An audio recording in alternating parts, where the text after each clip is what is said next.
നമസ്കാരം. ഞാൻ രാജലക്ഷ്മി പിള്ളൈ.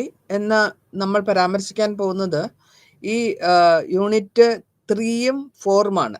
അതായത് യൂണിയൻ സ്റ്റേറ്റ് റിലേഷനും അതിൻ്റെ നിയമവശങ്ങളും, ലെജിസ്ലേറ്റീവ്, ഇക്കണോമിക്, ധനപരമായ കാര്യങ്ങൾ, അഡ്മിനിസ്ട്രേറ്റീവ് ഫോക്കസ്, ഇതൊക്കെയായിരിക്കും നമ്മൾ ഇന്ന് 2 ചാപ്റ്ററിൽ കൂടെ പരാമർശിച്ചു പോകുന്നത്. അപ്പം നമ്മൾ ആദ്യത്തെ ചാപ്റ്റർ എന്ന് പറയുന്നത് 3ാമത്തെ ചാപ്റ്ററിൽ ഇന്ത്യയുടെ യൂണിയൻ സ്റ്റേറ്റ്സിൽ ഗ്രൂപ്പ് ഓഫ് സ്റ്റേറ്റ്സിനാണ് നമ്മൾ India. It is A federation ആണ്. ഈ ഫെഡറേഷൻ ഫോമിൽ ഗവൺമെന്റിൽ ഡിവിഷൻ എങ്ങനെയാ വരുന്നത് വെച്ചാൽ ഗവൺമെന്റിന്റെ പവർ സെൻട്രൽ ഗവൺമെന്റും സ്റ്റേറ്റ് ഗവൺമെന്റും തമ്മിലുള്ള പാർട്ടീഷനായിട്ടാണ് വരുന്നത്. ആ സെൻട്രൽ ഗവൺമെന്റ് സ്റ്റേറ്റ് ഗവൺമെന്റ് അവരുടെ അധികാരങ്ങൾ കോൺസ്റ്റിറ്റ്യൂഷനിൽ പറഞ്ഞിട്ടുള്ള പ്രകാരം ജുഡീഷ്യറി ലെവലിൽ ഇൻഡിപെൻഡൻ്റ് ആയിട്ട് ചെയ്യാം. പക്ഷെ അതേസമയം പരസ്പര ബന്ധത്തോടു കൂടിയാണ് അവർ പോകുന്നത്. ഈ ഡിവിഷനെ അല്ലെങ്കിൽ ഈ പവറിന്റെ അലൊക്കേഷനെ നമ്മൾ ഡിവിഷൻ ഓഫ് പവർ എന്നാണ് പറയുന്നത്. അപ്പൊ ഡിവിഷൻ ഓഫ് പവർ എന്ന് പറയുമ്പോഴത്തേക്കും ഓരോ സെക്ടർ, അതായത് ഓരോ ഭാഗങ്ങൾ, യൂണിയൻ ഗവൺമെന്റിനുള്ള പവർ, അതേമാതിരി സ്റ്റേറ്റ് ഗവൺമെന്റിനുള്ള പവർ എന്നുള്ള ലെവലിലേക്ക് അത് നമ്മൾ തരം തിരിച്ച് നമ്മൾ ചെറിയ ക്ലാസ്സുകളിലൊക്കെ പഠിച്ചിട്ടുണ്ട്. Union list, state list, concurrent list, അത് തന്നെയാണ് ഡീറ്റെയിൽഡ് ആയിട്ടാണ് നമ്മൾ ഇവിടെ പരാമർശിക്കാൻ പോകുന്നത്. അപ്പൊ ഇവിടെ നമ്മൾ നോക്കുമ്പോൾ ഏറ്റവും കൂടുതലായിട്ട് വരുന്നത് 3 ഓർഗൻസ് ആണ്. ഗവൺമെന്റ് സ്റ്റേറ്റിന്റെ 3 ഓർഗൻസ് ആണ് വരുന്നത്. അതായത് ലെജിസ്ലേച്ചർ, നിയമസഭ, ജുഡീഷ്യറി, ഹൈക്കോടതി, അതായത് നിയമം പരിപാലിക്കുന്ന ഒഫീഷ്യൽ, പിന്നെ എക്സിക്യൂട്ടീവ് അത് നടത്തിച്ചെടുക്കുന്നവര്. അപ്പൊ ഇങ്ങനത്തെ ഈ ഡിവിഷൻ ഓഫ് പവറിനെയാണ് നമ്മൾ കോൺസ്റ്റിറ്റ്യൂഷൻ കൺട്രിയിൽ പറഞ്ഞിട്ടുള്ളത്. അപ്പൊ ഈ ആസ്പെക്റ്റിൽ നോക്കുമ്പോൾ എത്രത്തോളമാണ് ഇന്ത്യയുടെ പവർ എന്നുള്ളതാണ് നമ്മൾ നോക്കുന്നത്. ഇനി ഫെഡറേഷൻ എന്നുള്ള വരുന്ന ലെവലില് ഗവൺമെന്റ് ഓഫ് ഇന്ത്യയുടെ act 1935 federal form of government നമ്മൾ ഉണ്ടാക്കുകയാണ്. അതായത് ക്രിപ്സ് മിഷൻ 1942 ക്യാബിനറ്റ് മിഷൻ 1946 ഈ ഒബ്ജക്റ്റീവ്സ്, റെസൊല്യൂഷൻസ് ഒക്കെ ആ സമയത്ത് പ്രപ്പോസ് ചെയ്ത് നെഹ്റു ആണ് കോൺസ്റ്റിറ്റ്യൂന്റ് അസംബ്ലിയിൽ ഫെഡറൽ ഫോം വേണമെന്ന് പറഞ്ഞ് പറയുകയും അതിനുശേഷം ഇൻഡിപെൻഡൻസിന്റെ സമയത്ത് ഈ ഫെഡറൽ സിസ്റ്റത്തിനെ കുറച്ചുകൂടെ സ്ട്രോങ് ആക്കി റിലേഷനിലേക്ക് കൊണ്ടുവരികയാണ്. ഇന്ത്യൻ സെക്കൻഡ് വേൾഡ് വാറിന് ശേഷം ഇന്ത്യൻ എക്കോണമി ഒരുപാട് ഷോർട്ടേജും, ഫുഡ് ഷോർട്ടേജും, അങ്ങനത്തെ കുറെ പ്രശ്നങ്ങൾ ഫേസ് ചെയ്യുന്നു. ഇതേ സമയം തന്നെ കോൺസ്റ്റിറ്റ്യൂന്റ് അസംബ്ലി ഇത്രയും സ്ട്രോങ് ആയ സെൻട്രൽ ഫെഡറൽ സിസ്റ്റം വേണമെന്ന് നിർബന്ധിക്കുകയും ചെയ്യുന്നു. അപ്പോൾ നമ്മൾ നവംബർ 5 കോൺസ്റ്റിറ്റ്യൂന്റ് അസംബ്ലിയിൽ 1948 എക്സ്പെഷ്യലി നമ്മൾ ആ ഫ്രീഡം കിട്ടുന്ന സമയത്താണ് ഇത്രയും കാര്യമായിട്ട് ഇതിനെപ്പറ്റി പരാമർശിച്ചു പോകുന്നത്. ഇപ്പൊ ഇവിടെ നമ്മൾക്ക് കാണാൻ പറ്റുന്ന എന്താ വെച്ചാൽ ഈ കോൺസ്റ്റിറ്റ്യൂന്റ് അസംബ്ലിയിൽ ഡ്രോപ്പ് ചെയ്തിട്ടുള്ള ഐഡിയ സ്ട്രോങ് സെൻട്രൽ ഗവൺമെന്റിന്റെ ഐഡിയയും ഇന്റഗ്രേറ്റീവ് നാഷൻഹുഡും, അതേമാതിരി തന്നെ ഇന്ത്യൻ കോൺസ്റ്റിറ്റ്യൂഷനിൽ ഡെലിബറേറ്റ്ലി അവോയ്ഡ് ചെയ്യുന്ന യൂസിങ് ദ ടേം ഫെഡറേഷൻ എന്നാണ്. ഈ ഫെഡറേഷൻ ഇൻസ്റ്റെഡ് ഓഫ് ഫെഡറേഷൻ കോൺസ്റ്റിറ്റ്യൂഷനിൽ പറഞ്ഞിട്ടുള്ളത് ഇന്ത്യൻ യൂണിയൻ ഓഫ് സ്റ്റേറ്റ്സ് എന്നാണ്. അപ്പൊ യൂണിയൻ ഓഫ് സ്റ്റേറ്റ്സ് ഒരുമിച്ച് എന്നുള്ള അർത്ഥം. ഫെഡറേഷൻ എന്ന് പറഞ്ഞില്ലെങ്കിൽ കൂടിയും അത് യൂണിയൻ ഓഫ് സ്റ്റേറ്റ്സ് നിന്ന് മാറ്റി എഴുതുകയും ചെയ്തു. അപ്പൊ അങ്ങനെ നമ്മൾക്ക് ഡിഫറൻസ് ആയിട്ട് കൺട്രിയുടെ ഈ രാജ്യത്തിനെ ഒന്നായിട്ടാണ് ആദ്യം കാണുന്നത്. ഡിവിഷൻ ഒരുപാട് സ്റ്റേറ്റ്സ് ഉണ്ടെങ്കിലും ചരിത്രപരമായിട്ട് നമ്മൾ ഇന്ത്യനെ ഒറ്റ കൺട്രി, സിംഗിൾ പീപ്പിൾ എന്നുള്ള ലെവലിലേക്കാണ് കൊണ്ടുപോകുന്നത്. ആ ഫെഡറൽ പ്രിൻസിപ്പിൾ ആണ് സെയിം ടൈമിൽ തന്നെ കൺവിൻസ് ചെയ്തു പോകുന്നതും സൈമൾട്ടേനിയസ്ലി നമ്മളെ ഫെഡറൽ സ്ട്രക്ചറിൽ കൂടെ തന്നെ അത് ക്വാസി ഫെഡറൽ സ്റ്റേറ്റ് ആയിട്ട് നമ്മൾ കൊണ്ടുപോകുന്നു. അപ്പൊ ഇവിടെ ലെജിസ്ലേറ്റീവ് റിലേഷനും ബിറ്റ്വീൻ സെൻട്രലും സ്റ്റേറ്റിനും തമ്മിലുള്ള നിയമപരമായ റിലേഷന് അതാണ് ലെജിസ്ലേറ്റീവ് എന്ന് പറയുന്നത്. അപ്പൊ ഫെഡറൽ പൊളിറ്റിക്കില് നമ്മൾ ക്ലിയർ ആയിട്ട് ഡീറ്റെയിൽഡ് ആയിട്ടുള്ള ഡിവിഷൻ നോക്കുമ്പോൾ യൂണിയൻ ഗവൺമെന്റും സ്റ്റേറ്റ് ഗവൺമെന്റും അതേമാതിരി റെഗുലേഷൻ ചെയ്തു വരുന്നത് ഇതില് ആർട്ടിക്കിൾ 245 തൊട്ട് 55 വരെ പാർട്ട് 11 ഇന്ത്യൻ കോൺസ്റ്റിറ്റ്യൂഷനിൽ സ്പെൽ ഔട്ട് ചെയ്തിരിക്കുന്ന ലെജിസ്ലേറ്റീവ് റിലേഷൻസിൽ സെൻട്രലിനും സ്റ്റേറ്റിനുള്ള റിലേഷൻസ് അവർ പരാമർശിച്ചിട്ടുണ്ട്. ഈ പരാമർശത്തിനാണ് നമ്മൾ 3 ലിസ്റ്റായിട്ടാണ് മാറുന്നത്. ഒന്നാമത്തത് യൂണിയൻ ലിസ്റ്റ്, രണ്ടാമത്തത് സ്റ്റേറ്റ് ലിസ്റ്റ്, മൂന്നാമത്തത് കൺകറന്റ് ലിസ്റ്റ്. ഈ യൂണിയൻ ലിസ്റ്റിലാണ് സെൻട്രൽ ഗവൺമെന്റിന്റെ പവേഴ്സ് ഒക്കെ കൊണ്ടുവരിക. അതായത് നിയമപരമായി ഏറ്റവും ഇമ്പോർട്ടൻ്റ് ആയിട്ടുള്ള യൂണിയൻ ലിസ്റ്റിൽ 100 സബ്ജക്ട്സ് ഉണ്ട്. അത് എക്സ്റ്റേണൽ അഫയേഴ്സ് ഉണ്ട്, ഡിഫൻസ് ഉണ്ട്, കമ്മ്യൂണിക്കേഷൻ ഉണ്ട്, സിവിൽ ഏവിയേഷൻ ഉണ്ട്, റെയിൽവേസ് ഉണ്ട്, ഇൻഡസ്ട്രേറ്റ് ട്രേഡ് ആൻഡ് കോമേഴ്സ് ഉണ്ട്, ബാങ്കിങ് ഉണ്ട്, കറൻസി ഉണ്ട്, ഇൻഷുറൻസ് ഉണ്ട്. ക്രൂഷ്യൽ ആയിട്ടുള്ള സബ്ജക്ട്സ് ഒക്കെ അത് യൂണിയൻ ലിസ്റ്റിലേക്ക് കൊണ്ടുവരുന്നു. പിന്നെ നമ്മൾ വരുന്നത് സ്റ്റേറ്റ് ലിസ്റ്റിലാണ്. സ്റ്റേറ്റ് ലിസ്റ്റിൽ നോക്കുമ്പോൾ ആ സ്റ്റേറ്റിനെ പരാമർശിക്കുന്ന ലെവലിലുള്ള ഇമ്പോർട്ടൻ്റ് ആയിട്ടുള്ള മാറ്റേഴ്സ് ആയിരിക്കും അവിടെ പ്രസന്റ് ആയിട്ട് വരിക. അതായത് 66 സബ്ജക്ട്സ് ഉണ്ട് ഇതിൽ. ഈ എല്ലാവിധ നിയമവും പർട്ടിക്കുലർ ആയിട്ട് ഓരോ സ്റ്റേറ്റിനുള്ള നിയമത്തിൽ ഈ സ്റ്റേറ്റ് ലിസ്റ്റിലാണ് ഇൻക്ലൂഡ് ചെയ്ത് വരിക. അതായത് നമ്മൾ എടുത്തു പറയുകയാണെങ്കിൽ law and order, police, prison, agriculture, land revenue, local government, public health, land liquor, അതേമാതിരി സ്റ്റേറ്റ് പബ്ലിക് സർവീസ്, ഫിഷറീസ്, ഇതൊക്കെയാണ് സ്റ്റേറ്റ് ലിസ്റ്റിൽ. അതാത് സ്റ്റേറ്റിന്റെ കാരണങ്ങൾ അതാത് സ്റ്റേറ്റ് നോക്കുക എന്നുള്ള ഉദ്ദേശത്തോടെയാണ് അങ്ങനെ കൊണ്ടുവന്നിട്ടുള്ളത്. ഇനി അടുത്തതായിട്ട് വരുന്നത് കൺകറന്റ് ലിസ്റ്റ്. ഇത് രണ്ടിലും പെടാത്തത്, അതായത് സെന്ററിന്റെയും സ്റ്റേറ്റിന്റെയും ലോസ് ചില സമയത്ത് നമ്മൾ കൺകറന്റ് ലിസ്റ്റിൽ വഴിയാണ് കാണുന്നത്. ഈ കൺകറന്റ് ലിസ്റ്റില് 52 സബ്ജക്ട്സ് ഉണ്ട്. 52 സബ്ജക്ട്സിൽ 47 സബ്ജക്ട്സ് പ്രത്യേകമായിട്ട് എടുത്തു പറയുന്നു. 42ാമത്തെ കോൺസ്റ്റിറ്റ്യൂഷനില് അമെൻമെന്റ് ആക്ട് പ്രകാരം 76-ൽ ഷിഫ്റ്റ് ചെയ്ത 5 സബ്ജക്ട്സ് ഉണ്ട് ഈ ലിസ്റ്റിലേക്ക്. ഫ്രം ദി സ്റ്റേറ്റ് ലിസ്റ്റിൽ നിന്ന് കൺകറന്റ് ലിസ്റ്റിലേക്ക് നമ്മൾ 5 സബ്ജക്ട്സിനെ ഷിഫ്റ്റ് ചെയ്തിട്ടുണ്ട്. ആ ഷിഫ്റ്റ് ചെയ്ത സബ്ജക്ട്സ് എന്തൊക്കെയാന്ന് നോക്കുകയാണെങ്കിൽ education, forest, electricity, weight and measures, adulteration, adoption and succession, trade unions. ഇതാണ് ഇമ്പോർട്ടൻ്റ് ആയിട്ടുള്ള കൺകറന്റ് ലിസ്റ്റിൽ വരുന്ന ഐറ്റംസ്. ഇതിൽ ഈ കൺകറന്റ് ലിസ്റ്റിൽ യൂണിയൻ ലോയും സ്റ്റേറ്റ് ലോയും സബ്ജക്റ്റ് ആയിട്ട് ഇൻകോർപ്പറേറ്റ് ചെയ്തിട്ട് ഒരു കൺകറന്റ് ലിസ്റ്റ് ഉണ്ടാക്കുകയാണ്. അപ്പോൾ യൂണിയൻ ലോന്റെ പവറാണ് കൂടുതൽ, സ്റ്റേറ്റ് ലോയിനെക്കാട്ടിലും യൂണിയൻ ലോയിന്റെ പവറാണ് കൂടുതലായിട്ടുള്ളത്. ഇതിനൊരു എക്സെപ്ഷൻ റൂളായിട്ട് വന്നിട്ടുള്ളത് ആർട്ടിക്കിൾ 254 ഭാഗം 2. ഇതിൽ സ്റ്റേറ്റ് ലെജിസ്ലേച്ചറിൽ എനി ഐറ്റം പറഞ്ഞിട്ടുള്ളത് കൺകറന്റ് ലിസ്റ്റിൽ വരുമ്പോൾ പാർലമെന്റ് ലോയിൽ കൂടെ സെയിം സബ്ജക്റ്റിനെ സ്റ്റേറ്റ് ലോയിൽ റിസർവ് ചെയ്തിട്ട് പ്രസിഡന്റ് കൺസിഡറേഷനോട് കൂടി പ്രസിഡന്റിന്റെ പെർമിഷനോട് കൂടി നടപ്പിലാക്കുക എന്നുള്ളതാണ് ഉദ്ദേശം. ഇനി റെസിഡ്യൂറി പവേഴ്സ് ഓഫ് ലെജിസ്ലേഷൻ എന്താന്ന് നോക്കാം. ആർട്ടിക്കിൾ 242 ഇന്ത്യൻ കോൺസ്റ്റിറ്റ്യൂഷൻ ഡീൽ ചെയ്തിട്ടുള്ളതാണ് റെസിഡ്യൂറി പവേഴ്സ് ഓഫ് ലെജിസ്ലേഷൻ. ഈ റെസിഡ്യൂറി പവേഴ്സ് ഓഫ് ലെജിസ്ലേഷനിൽ സെൻട്രലില് പാർലമെന്റ് ഓഫ് ഇന്ത്യ മാത്രമായിട്ടല്ല സബ്ജക്ട്സ് ഇൻക്ലൂഡ് ചെയ്യുന്നത്, അതിലും 3 ലിസ്റ്റ് ഉണ്ട്. ഈ റെസിഡ്യൂറി പവേഴ്സിൽ പവേഴ്സ് ലെവി ചെയ്യാനും ഏതെങ്കിലും റെസിഡ്യൂറി ടാക്സ് മേടിക്കാനുമുള്ള പവർ ഉണ്ട്. ഇനി സെന്ററിന്റെ കൺട്രോളിൽ വരുന്ന സൂപ്രമസി ഓവർ സ്റ്റേറ്റ് ലെജിസ്ലേച്ചറിൽ എന്താണ് വരുന്നത്? ഇവിടെ വരുന്നത് നോർമൽ സർക്കംസ്റ്റൻസസിൽ സെൻട്രൽ ഗവൺമെന്റ് സുപ്രീമാണ് ഓവർ ദ സ്റ്റേറ്റ്സ് ആൻഡ് ചില കാര്യങ്ങളിൽ മാത്രമേ എക്സെപ്ഷൻസ് ഉണ്ടു. അപ്പോൾ കോൺസ്റ്റിറ്റ്യൂഷനിൽ പറഞ്ഞ പ്രകാരം യൂണിയൻ പാർലമെന്റിന്റെ ലോസ് ഉണ്ടാക്കി വരുമ്പോൾ അത് ഇൻകോർപ്പറേറ്റ് ചെയ്ത് വരുന്നത് സ്റ്റേറ്റ് ലിസ്റ്റില് ഒരു എമർജൻസിയിലാണ്. അപ്പൊ അങ്ങനെ വരുമ്പോൾ നമുക്ക് ഇന്ത്യൻ 249 കോൺസ്റ്റിറ്റ്യൂഷനില് രാജ്യസഭയിലെ നാഷണൽ ഇൻട്രസ്റ്റിന് ഒരു റെസൊല്യൂഷൻ പാസ്സാക്കിയിട്ടുണ്ട്. 2/3 വന്നു കഴിഞ്ഞാൽ മാത്രമേ ഒരു ലെജിസ്ലേഷൻ സ്റ്റേറ്റ് ലെവലിലേക്ക് സ്റ്റേറ്റ് ലിസ്റ്റിലേക്ക് മാറുള്ളൂ എന്നുള്ളത്. അപ്പൊ അങ്ങനത്തെ ലെജിസ്ലേഷൻ വരുമ്പോൾ പാർലമെന്റിൽ ഉണ്ടാക്കുന്നത് ഓപ്പറേഷൻ ചെയ്യേണ്ടത് 1 കൊല്ലത്തേക്കാണ്, എന്നിട്ട് വേണമെങ്കിൽ നീട്ടാം എന്നുള്ളതാണ്.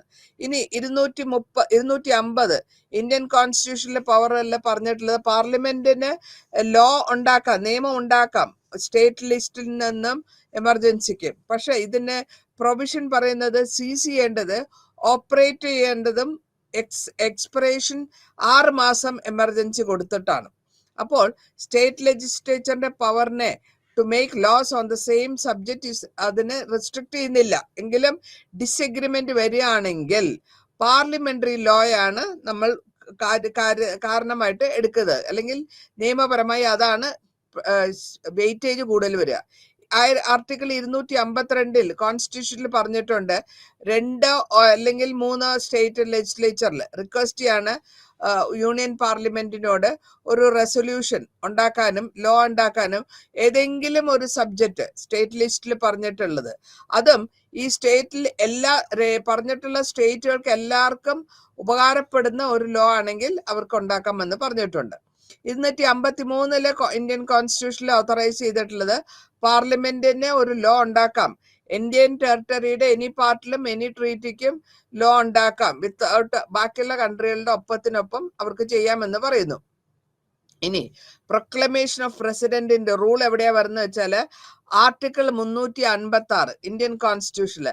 അപ്പൊ യൂണിയൻ പാർലമെന്റ് ലോ ഉണ്ടാക്കി അതിന്റെ ഓവറയാണ് ഇൻക്ലൂഡ് ചെയ്തിട്ടാണ് സ്റ്റേറ്റ് ലിസ്റ്റിലേക്ക് കൊണ്ടുവരുന്നത്. ഇനി പ്രൊവിഷൻസ് നോക്കുമ്പോൾ സെൻട്രൽ എക്സസൈസ് ചെയ്തു വരുന്ന സ്റ്റേറ്റ് ലെജിസ്ലേച്ചർ ആർട്ടിക്കിൾ 200 ഇന്ത്യൻ കോൺസ്റ്റിറ്റ്യൂഷനിൽ പറഞ്ഞിട്ടുള്ളത് എന്താ വെച്ചാല് ഗവർണർക്ക് പവർ ഉണ്ട് ടു ഗിവ് പെർമിഷൻ അസെന്റ് ചെയ്യാനും ബില്ല് ഏതെങ്കിലും ഒരു ബില്ല് സ്റ്റേറ്റ് ലെജിസ്ലേച്ചർ കൊണ്ടുവരാനും ഗവർണർക്ക് പവർ ഉണ്ട്. ഈ മാത്രമല്ല ഗവർണറിന് റിസർവ് സ്പെസിഫിക് ആയിട്ട് ബിൽസിനെ റിസർവ് ചെയ്ത് സ്റ്റേറ്റ് ലെജിസ്ലേച്ചറിലെ കൺസിഡറേഷൻ പ്രസിഡന്റ് ഓഫ് ഇന്ത്യയുടെ കൺസിഡറേഷന് വേണ്ടിയിട്ട് റിസർവ് ചെയ്ത് വയ്ക്കാനുള്ള അധികാരമുണ്ട്. പ്രസിഡന്റ് എൻജോയ് ചെയ്യുന്ന പവറിന് ഫുൾ പവേഴ്സ് ആണ് പ്രസിഡന്റിന്. അത് വേണമെങ്കിൽ അക്സെപ്റ്റ് ചെയ്യാം അല്ലെങ്കിൽ റിജക്ട് ചെയ്യാം. ഈ ആ ബില്ലിനെ ഇൻകോർപ്പറേറ്റ് ചെയ്ത് വരുമ്പോൾ സ്റ്റേറ്റ് ലിസ്റ്റ് നീഡിന് പ്രസിഡന്റിന്റെ പെർമിഷൻ ആവശ്യമുള്ളതിന് വരുമ്പോഴത്തേക്കും അത് അതേമാതിരി പോകണം. പ്രസിഡന്റിന് വേണമെങ്കിൽ സ്റ്റേറ്റ്സിനോട് റിസർവ് ചെയ്യാൻ പറ്റും. മണി ബിൽസും ഫിനാൻഷ്യൽ ബിൽസും പാസ് ചെയ്തിട്ടുള്ള സ്റ്റേറ്റ് ലെജിസ്ലേച്ചറിന് ഡ്യൂറിങ് ഫിനാൻഷ്യൽ എമർജൻസി വരികയാണെങ്കിൽ അതിന് പ്രസിഡന്റ് ഓഫ് ഇന്ത്യക്ക് അത് റിസർവ് ചെയ്യാനുള്ള പവർ ഉണ്ട്. കോൺസ്റ്റിറ്റ്യൂഷൻ എംപവർ ചെയ്തിട്ടുള്ള ഗവർണറിന് ഒരു റിസർവ് ചെയ്ത ബില്ലിനെ പ്രസിഡന്റ് കൺസിഡറേഷൻ കൊണ്ടുവരാൻ പറ്റും. ഇതിനെ ആണ് നമ്മൾ ഡിസ്ക്രിയേറ്ററി പവർ ഓഫ് ഗവർണർ എന്ന് പറയുന്നത്. അപ്പോൾ അത് ആ സമയത്തിന്റെ കാലഘട്ടത്തിൽ എന്തിന്റെ ആവശ്യമാണോ അത് അനുസരിച്ചിട്ട് ആ ഗവർണർ ആ പവറിനെ യൂട്ടിലൈസ് ചെയ്യും. ഇനി അഡ്മിനിസ്ട്രേറ്റീവ് റിലേഷൻസ് നോക്കുകയാണെങ്കിലും സെൻട്രലും സ്റ്റേറ്റും തമ്മിലുള്ള വ്യത്യാസങ്ങൾ എന്തൊക്കെയാണെന്ന് നോക്കാം. ഇപ്പൊ സ്ട്രോങ് സെൻട്രൽ ഗവൺമെന്റ് ഉണ്ടെങ്കിൽ യൂണിറ്ററി ഫീച്ചേഴ്സിൽ വഴിയാണ് പോകുന്നത്. സ്റ്റേറ്റ് ഗവൺമെന്റ് എക്സസൈസ് ചെയ്യുന്ന പവർ അവരുടെ ജൂറിസ്ഡിക്ഷനിലാണ് ഉള്ളത്. സോ എക്സിക്യൂട്ടീവ് പവർ സെൻട്രലിന്റെ കവർ ചെയ്യുന്നത് എൻറ്റയർ ഇന്ത്യയാണ്. സിമിലർലി സ്റ്റേറ്റിന്റെ എക്സിക്യൂട്ടീവ് പവർ ടെറിട്ടറി മുഴുവനും ആ സ്റ്റേറ്റ് സബ്ജക്റ്റിലും ആ ലിസ്റ്റിലും കൂടിയാണ് പോകുന്നത്. അപ്പൊ യൂണിയൻ ഗവൺമെന്റിന്റെ എക്സസൈസ് ചെയ്യുന്ന പവറിൽ സ്റ്റേറ്റ് ഗവൺമെന്റ് എക്സിക്യൂട്ട് ചെയ്യുമ്പോൾ ചില സമയത്ത് വെരിഫിക്കേഷൻസും സ്പെസിഫിക് ആയിട്ടുള്ള പ്രൊവിഷൻസും കോൺസ്റ്റിറ്റ്യൂഷൻ കൊടുക്കേണ്ട ആവശ്യമുണ്ട്.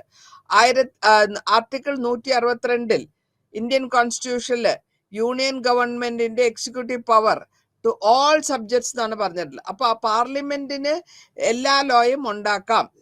യൂണിയൻ പാർലമെന്റ് സ്റ്റേറ്റ് എക്സിക്യൂട്ടീവ് പവറിന് അവർക്ക് അതിനെ എന്താണോ യൂണിയൻ പാർലമെന്റ് ഉണ്ടാക്കിയിട്ടുള്ളോ അതിനെ അപ്ലൈ ചെയ്യാന്ന് മാത്രം.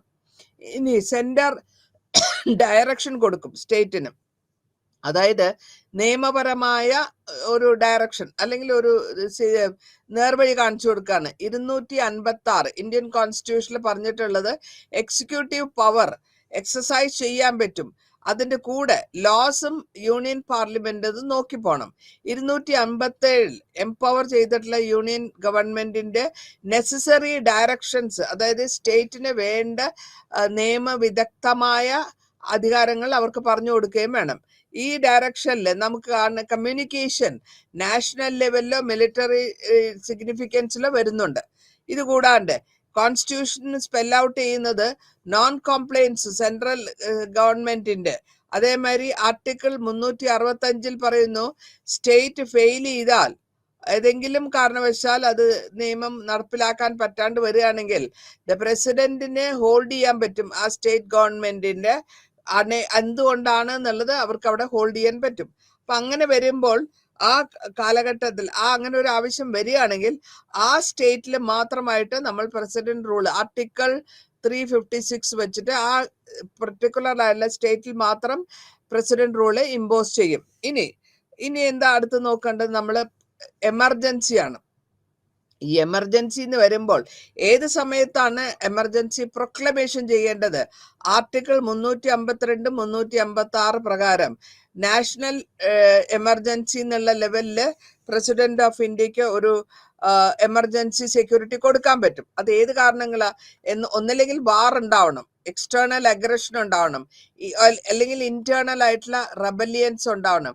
നാഷണൽ എമർജൻസി എന്നുള്ളത് വരുമ്പോഴത്തേക്കും നേച്ചർ, അതായത് ഫുൾ സ്റ്റേറ്റിനെ അല്ലെങ്കിൽ നേഷനെ എഫക്ട് ചെയ്യുമ്പോഴാണ് അത് അങ്ങനെ നാഷണൽ എമർജൻസി ആയിട്ട് വരിക. അത് പവർ സെൻട്രൽ ഗവൺമെന്റിനാണ് എക്സിക്യൂട്ട് ചെയ്യാനും അവർക്ക് തന്നെയാണ് അത് പവർ. ഇനി സെൻട്രലിന് പ്രൊക്ലെയിം ചെയ്യാൻ പറ്റും പ്രസിഡന്റിന്റെ റൂള്. ആർട്ടിക്കിൾ 356 പ്രകാരം ഒരു സ്റ്റേറ്റിൽ പ്രസിഡന്റ് റൂള് എംപ്ലോയ് ചെയ്യാൻ പറ്റും. അത് എങ്ങനെ വെച്ചാൽ കോൺസ്റ്റിറ്റ്യൂഷണൽ ബ്രേക്ക് ഡൗൺ വരുമ്പോൾ, ഏതെങ്കിലും സ്റ്റേറ്റിൽ അവരുടെ നിയമപരമായ കോൺസ്റ്റിറ്റ്യൂഷണൽ മെഷീനറി ഓഫീസുകൾ ബ്രേക്ക് ഡൗൺ വരുമ്പോൾ അവിടെ നമുക്ക് പ്രസിഡന്റ് റൂള് കൊണ്ടുവരാം. കാരണം ഈ പ്രസിഡന്റ് യൂണിയൻ ഗവൺമെന്റ് ഡയറക്റ്റ് ആയിട്ട് കൺട്രോൾ ചെയ്യുന്നതിനെയാണ് നമ്മൾ പ്രസിഡന്റ് റൂൾ എന്ന് പറയുക. അപ്പൊ പ്രസിഡന്റിന്റെ കൺട്രോളിൽ ആ സ്റ്റേറ്റ് വരുമ്പോൾ സ്റ്റേറ്റ് ഗവൺമെന്റ് ഫങ്ഷൻസ് ഒക്കെ അവിടെ നിന്ന് പ്രസിഡൻഷ്യൽ കൺട്രോൾ ഓഫീസിൽ നിന്ന് വരുന്ന അനുസരിച്ച് വേണം പോവാനായിട്ട്. അപ്പോ സ്റ്റേറ്റ്സിൽ എല്ലാ സ്റ്റേറ്റ്സിനും പ്രസിഡന്റ് റൂളിൽ വരുമ്പോഴത്തേക്കും കോൺട്രവേഴ്സിയൽ ആവുമ്പോഴത്തേക്കും ഒരു വിധത്തിലും പ്രൊവിഷൻസ്, ഇന്ത്യൻ കോൺസ്റ്റിറ്റ്യൂഷന്റെ പ്രൊവിഷൻസ് മിസ്യൂസ് ചെയ്യാൻ പാടില്ല എന്നുള്ള ഒരു കണ്ടീഷൻ കൂടിയുണ്ട്. മിസ്യൂസ്, അതായത് 356 ആർട്ടിക്കിൾ 356 സ്റ്റാർട്ട് ചെയ്തത് നെഹ്റു ഗവൺമെന്റിന്റെ കാലഘട്ടത്തിലാണ്, കണ്ടിന്യൂ ചെയ്തു പോകുന്നു. അതായത് പാർട്ടിയുടെ കാര്യത്തിന് വേണ്ടിയിട്ട് നെഹ്റു ഡിസ്മിസ് ചെയ്തു. പഞ്ചാബിന്റെ ഗവൺമെന്റിന്, ഗോപിചന്ദ് ഭാർഗവന്റെ ഗവൺമെന്റിനെ നെഹ്റു ഡിസ്മിസ് ചെയ്തു. എന്നിട്ട് എന്തിനാന്ന് വെച്ചാല് കമാൻഡിങ് മെജോറിറ്റിയില് സ്റ്റേറ്റ് ലെജിസ്ലേറ്റീവ് അസംബ്ലിയിൽ ഉണ്ടായിരുന്നില്ല. അതേമാതിരി തന്നെ ആന്ധ്ര സ്റ്റേറ്റിലും ഗവൺമെന്റ് ഒരു പ്രാവശ്യം 1954-ലും 59-ല് ആന്ധ്രയിൽ 54-ല് ഡിസോൾവ് ചെയ്തു. അതായത് അവരെ പ്രൊക്ലെയിം ചെയ്തു പ്രസിഡന്റ് റൂള്. അതിനുശേഷം കമ്മ്യൂണിസ്റ്റ് ഗവൺമെന്റ്, കേരള ഗവൺമെന്റിന്റെ കമ്മ്യൂണിസ്റ്റ് ഗവൺമെന്റ് ഉള്ള സമയത്ത് 1959-ൽ ആ സ്റ്റേറ്റിനെയും കോൺസ്റ്റിറ്റ്യൂഷണൽ ഫെയിലിയർ ആണ് അതവിടെ അവര് ഡിക്ലെയർ ചെയ്തു. ഗവർണറുടെ അല്ലെങ്കിൽ പ്രസിഡന്റ് റൂള് ഡിക്ലെയർ ചെയ്തു കേരളത്തിൽ. ഇനി ജനതാ പാർട്ടി 1977-ൽ വന്നപ്പോൾ എല്ലാ ഡിസ്മിസ് ചെയ്തു. സ്റ്റേറ്റ് ഹെഡ്സിനെ, കോൺഗ്രസ് പാർട്ടിയുള്ള എല്ലാ സ്റ്റേറ്റ്സ് ഹെഡിനെയും ഡിസ്മിസ് ചെയ്തു, ഡിസോൾവ് ചെയ്തു അസംബ്ലിനെ. അത് കഴിഞ്ഞിട്ട് അവര് പിന്നെ കോൺഗ്രസ് പാർട്ടി കംപ്ലീറ്റ് ആയിട്ട് ലോസ് ആയിപ്പോയി. ലോക്സഭ ഇലക്ഷനില് അത് മാൻഡേറ്ററി ആയിട്ട് ലോക്സഭ ഇലക്ഷൻ വെക്കണമെന്ന് പറയുന്നു. ഈ സമയത്താണ് ഇന്ദിരാഗാന്ധി തിരിച്ച് ഒരു പവറിലേക്ക് വരുന്നത് 1980-ൽ. അതിനുശേഷം അവര് ജനതാ പാർട്ടി റൂൾ ചെയ്യുന്ന എല്ലാ സ്റ്റേറ്റ്സിനും ഡിസ്മിസ് ചെയ്തു. എന്നിട്ട് കാരണം പറഞ്ഞത് ഈ ജനതാ പാർട്ടിയിൽ മനുഷ്യർക്കുള്ള, അതായത് അവിടുത്തെ പൗരന്മാർക്ക് വിശ്വാസമില്ല, ലാക്ക് ഓഫ് കോൺഫിഡൻസ് എന്നുള്ളതിലാണ് അതിനെ ആ ഗവൺമെന്റിനെ ഡിസ്മിസ് ചെയ്തത്. ഇനി ഡെലിഗേഷൻ ഓഫ് പവേഴ്സ് സെൻട്രലിൽ നിന്ന് സ്റ്റേറ്റിലേക്ക് എങ്ങനെ വരുന്നു? അപ്പൊ പ്രസിഡന്റ് അസൈൻ ചെയ്യുന്ന സ്പെസിഫിക് ഫങ്ഷൻസ് സ്റ്റേറ്റ് ഗവൺമെന്റും അവരുടെ ഓഫീസുകളും എക്സിക്യൂട്ടീവും യൂണിയനും ഇതെല്ലാം കണ്ടീഷൻസും ഒരു കണ്ടീഷണലി അവര് വയ്ക്കാണ്ട് 258 കണ്ടീഷൻ കോൺസ്റ്റിറ്റ്യൂഷൻ ഓഫ് ഇന്ത്യ പ്രകാരം അവര് അനുസരിക്കണം. ഇനി ഗവർണറെ അപ്പോയിന്റ് ചെയ്യുന്നതും ഗവർണറിന്റെ റോളും എന്താണ്? ഗവർണർ എന്ന് പറയുന്ന കോൺസ്റ്റിറ്റ്യൂഷണൽ ഹെഡാണ്. ആ കോൺസ്റ്റിറ്റ്യൂഷണൽ ഹെഡ് ഓഫ് യൂണിയൻ സ്റ്റേറ്റ്സിന്റെ ഹെഡായിട്ട് വരുന്നു. ഇവിടെ പ്രസിഡന്റ് ഓഫ് ഇന്ത്യ ആണ് ഒരു ഗവർണറെ, ഒരു സ്റ്റേറ്റിലേക്കുള്ള ഗവർണറെ അപ്പോയിന്റ് ചെയ്യുന്നത്. ഗവർണറിന്റെ ഫംഗ്ഷൻ എന്താ വെച്ചാല് ഏജന്റ് ആണ്. സെൻട്രലിനും സ്റ്റേറ്റിനും മിഡിലുള്ള ഒരു ഏജന്റ് ആയിട്ടാണ് അവിടെ പ്രവർത്തിക്കേണ്ടത്. ഈ സെന്റർ കൺട്രോൾ ചെയ്യുന്ന സ്റ്റേറ്റ്സിൽ അവര് ഗവർണർ വഴിയായിരിക്കും ഓഫീസുകൾ അവരുടെ കാര്യങ്ങൾ നടത്തിച്ചെടുക്കുക. ഗവർണർ എക്സസൈസ് ചെയ്യുന്ന സർട്ടൺ ഡിസ്ക്രിയേറ്ററി പവേഴ്സ് ഉണ്ട്. ആ ഡിസ്ക്രിയേറ്ററി പവേഴ്സ് വളരെ കോമൺ ആയിട്ട് വരുമ്പോഴത്തേക്കും ഫോളോയിങ് ഇഷ്യൂസ് ആണ് അതിൽ നോക്കുന്നത്. ആ ഇഷ്യൂസ് എന്തൊക്കെയാണെന്ന് നോക്കുകയാണെങ്കിൽ, ഗവൺമെന്റിന്റെ ഫോർമേഷൻ ഓഫ് ഗവൺമെന്റ്, ജനറൽ ഇലക്ഷന് ശേഷം ചൂസിങ് ദ ചീഫ് മിനിസ്റ്റർ ആരാണ് കാൻഡിഡേറ്റ്, അതിനുശേഷം ക്ലിയർ ആയിട്ട് മാൻഡേറ്റ് ആയിട്ട് ഒരു പൊളിറ്റിക്കൽ പാർട്ടി, എക്സ്പെഷ്യലി ക്ലിയർ ആയിട്ടുള്ള പൊളിറ്റിക്കൽ പാർട്ടിയുടെ ലെജിസ്ലേച്ചറിൽ വരുന്ന കാര്യങ്ങൾ ഡിറ്റർമിൻ ചെയ്യുന്നത് ലീവിങ് മെജോറിറ്റി, അതായത് ടൈമിങ് എത്ര കാലം ഈ അസംബ്ലി കൊണ്ടുപോകണം, അതേമാതിരി തന്നെ ഈ പെർമിഷൻ, അതായത് അഗ്രിമെന്റ്, അസെന്റ് ടു ബിൽസ്, ഏത് ബില്ലാണ് റിസർവ് ചെയ്യേണ്ടത്, ഏത് ബില്ലാണ് പ്രസിഡന്റിന്റെ പെർമിഷന് വേണ്ടി റിസർവ് ചെയ്യുന്നത്, ഇതൊക്കെ അവർ നോക്കുന്നു. ഇനി ഇന്റർ സ്റ്റേറ്റ് വാട്ടർ റിസോഴ്സസും നാഷണൽ ഹൈവേസിനെ പറ്റി എടുത്ത് പറയുകയാണെങ്കിൽ ആർട്ടിക്കിൾ 262 പറഞ്ഞിട്ടുണ്ട്. ഇന്റർ സ്റ്റേറ്റ് റിവേഴ്സും റിവർ വാലീസിനെ പറ്റി പറഞ്ഞിട്ടുണ്ട്. അപ്പോൾ പാർലമെന്റ് പറഞ്ഞ പ്രകാരം എന്തെങ്കിലും റൂൾസ് ആൻഡ് റെഗുലേഷൻസ് രണ്ട് സ്റ്റേറ്റ് തമ്മിൽ വരികയാണെങ്കിൽ, ഫ്യൂ സ്റ്റേറ്റ്സ് തമ്മിൽ വരികയാണെങ്കിൽ, പർട്ടിക്കുലർ ആയിട്ട് പറയുകയാണെങ്കിൽ വാട്ടർ ഡിസ്ട്രിബ്യൂഷൻ നമുക്ക് വളരെ ക്ലിയർ ആയിട്ട് അറിയാവുന്നതുകൊണ്ട് കാവേരി ഇഷ്യൂ ഉണ്ട് എക്സാമ്പിൾ ആയിട്ട്. അപ്പോൾ ഇന്റർ സ്റ്റേറ്റ് കൗൺസിലിൽ വരുന്നത് എന്താ വെച്ചാല് പ്രസിഡന്റിനെ അപ്പോയിന്റ് ചെയ്യാൻ പറ്റും ഒരു കൗൺസിൽ കൂടെ പ്രസിഡന്റ് എൻക്വയറി ചെയ്തും അല്ലെങ്കിൽ ഇവരുടെ കാരണങ്ങൾ, ഡിസ്പ്യൂട്ട്സിന്റെ കാരണങ്ങൾ കണ്ടുപിടിക്കുക, ഇൻവെസ്റ്റിഗേറ്റ് ചെയ്യുക, അതിനുശേഷം സബ്ജക്ട്സിന്റെയും സ്റ്റേറ്റിന്റെയും യൂണിയന്റെയും സ്റ്റേറ്റിൽ വരുന്നുണ്ടോ, കോമൺ ഇൻട്രസ്റ്റ് വരുന്നുണ്ടോ, റെക്കമെൻഡേഷൻസ് ഉണ്ടോ എന്നൊക്കെ കണ്ടുപിടിച്ച് ഒരു ബെറ്റർ കോർഡിനേഷനിലേക്ക് കൊണ്ടുവരണം എന്നുള്ളതാണ് ഈ കാര്യങ്ങൾ, ഈ കൗൺസിലിന്റെ ഉദ്ദേശം. ഇനി ഓൾ ഇന്ത്യ സർവീസസിൽ നോക്കുമ്പോൾ, ഓൾ ഇന്ത്യ സർവീസ് എന്ന് പറയുമ്പോൾ സെന്ററും സ്റ്റേറ്റും കൺട്രോൾ ചെയ്യുന്നതാണ് ഓൾ ഇന്ത്യ സർവീസ്. അതായത് IAS, IPS, IFS. ഇതില് സെൻട്രൽ അൾട്ടിമേറ്റ് ആയിട്ട് കൺട്രോൾ ചെയ്യുന്ന സർവീസുകളാണ്. വേറെ സ്റ്റേറ്റ് ഗവൺമെന്റ് അത്രയും കാര്യമായിട്ട് റിലേറ്റീവ് ആയിട്ട് അവർക്ക് കൺട്രോൾ അതിൽ കൂടുതലായിട്ടില്ല. ഇനി സെന്റർ സ്റ്റേറ്റ് ഫൈനാൻഷ്യൽ, ധനപരമായ കാര്യങ്ങളായിട്ട് നോക്കുകയാണെങ്കിൽ ധനപരമായിട്ട് അവർക്ക് ഫൈനാൻഷ്യൽ റിസോഴ്സസ് സ്റ്റേറ്റ്സിലുണ്ട്. ആർട്ടിക്കിൾ 268 മുതൽ 293 വരെ 11ാം ഭാഗം കോൺസ്റ്റിറ്റ്യൂഷനിൽ ഡീൽ ചെയ്യുന്നത് സെൻട്രൽ സ്റ്റേറ്റിന്റെ ഫൈനാൻഷ്യൽ റിലേഷൻ ആണ്. ഈ കോൺസ്റ്റിറ്റ്യൂഷണൽ മാൻഡേറ്ററി വെച്ച് നോക്കുമ്പോൾ എക്സെപ്റ്റ് ചെയ്തത് അതോറിറ്റി ഓഫ് ലോ ആണ്. ആർട്ടിക്കിൾ 265 എക്സ്ക്ലൂസീവ് ആയിട്ടുള്ള പവർ ടാക്സ് ലെവി ചെയ്യാനും ഇൻകോർപ്പറേറ്റ് ചെയ്യാനും യൂണിയൻ ലിസ്റ്റിലേക്കും സ്റ്റേറ്റ് ലിസ്റ്റിലേക്കും എക്സ്ക്ലൂസീവ് ആയിട്ട് ലെവി ടാക്സസിനെയൊക്കെ ഇതിലേക്ക് കൊണ്ടുവരുന്നു. കൂടാതെ യൂണിയനും സ്റ്റേറ്റ് ഗവൺമെന്റിനും ടാക്സ് ലെവി ചെയ്യാൻ പറ്റും. കൺകറന്റ് ലിസ്റ്റിലെ സബ്ജക്ട്സ് കൺകറന്റ് ലിസ്റ്റിലുള്ളതിൽ ഈ റെസിഡ്യൂറി പവറിന് ടാക്സേഷന് പാർലമെന്റിന്റെ കൺട്രോളിലാണ് ഇരിക്കുന്നത്. എനാക്ട്മെന്റ് ഓഫ് 101 കോൺസ്റ്റിറ്റ്യൂന്റ് അസംബ്ലിയിൽ 216 ഇൻട്രൊഡക്ഷൻ GST കൊണ്ടുവന്നപ്പോഴത്തേക്കും ടാക്സേഷൻ പവേഴ്സ് ഡിവൈഡ് ചെയ്തു. സെന്ററിനും സ്റ്റേറ്റിനും തമ്മിൽ പവേഴ്സ് ആയിട്ട് ഡിവൈഡ് ചെയ്തു. അതിന്റെ ലെവി മെക്കാനിസം എങ്ങനെയെന്ന് വെച്ചാൽ ലെവിയും അപ്രോപ്രിയേഷൻ ഓഫ് ടാക്സ് റവന്യൂസ് സെന്ററിന് ഇത്ര സ്റ്റേറ്റിന് ഇത്ര എന്നുള്ള പ്രകാരത്തിൽ ആർട്ടിക്കിൾസ് 268, 268A, 269, 270, 271 എന്നുള്ളതിൽ പരാമർശിച്ചിരിക്കുന്നു. 101 അമെൻമെന്റിൽ റീപ്ലേസ് ചെയ്തത് സെൻട്രൽ ആൻഡ് സ്റ്റേറ്റിന്റെ എക്സൈസ് ഡ്യൂട്ടിയാണ്. Service duty, sales tax duty, entry tax, entertainment tax, uniform good service GST, ഇത് ഹോളായിട്ട് ഇന്ത്യക്ക് മുഴുവനായിട്ട് ഒരുമിച്ച് കൊണ്ടുവരുന്ന വിധത്തിൽ കൊണ്ടുവന്നു. ഇനി ഗ്രാൻഡ് ഇൻ എയ്ഡ് എന്ന് പറയും, അതായത് നമ്മൾ ടാക്സ് റവന്യൂ മേടിക്കുന്നു സ്റ്റേറ്റ്സിൽ, ആ ടാക്സിന്റെ കൂടെ നമ്മൾ റിസോഴ്സസ് ആയിട്ട് യൂട്ടിലൈസ് ചെയ്യുന്നു. ആർട്ടിക്കിൾ 275 ഇന്ത്യൻ കോൺസ്റ്റിറ്റ്യൂഷൻ എംപവർ ചെയ്തിട്ടുള്ള പാർലമെന്റിൽ പറഞ്ഞിട്ടുള്ളതാണിത്.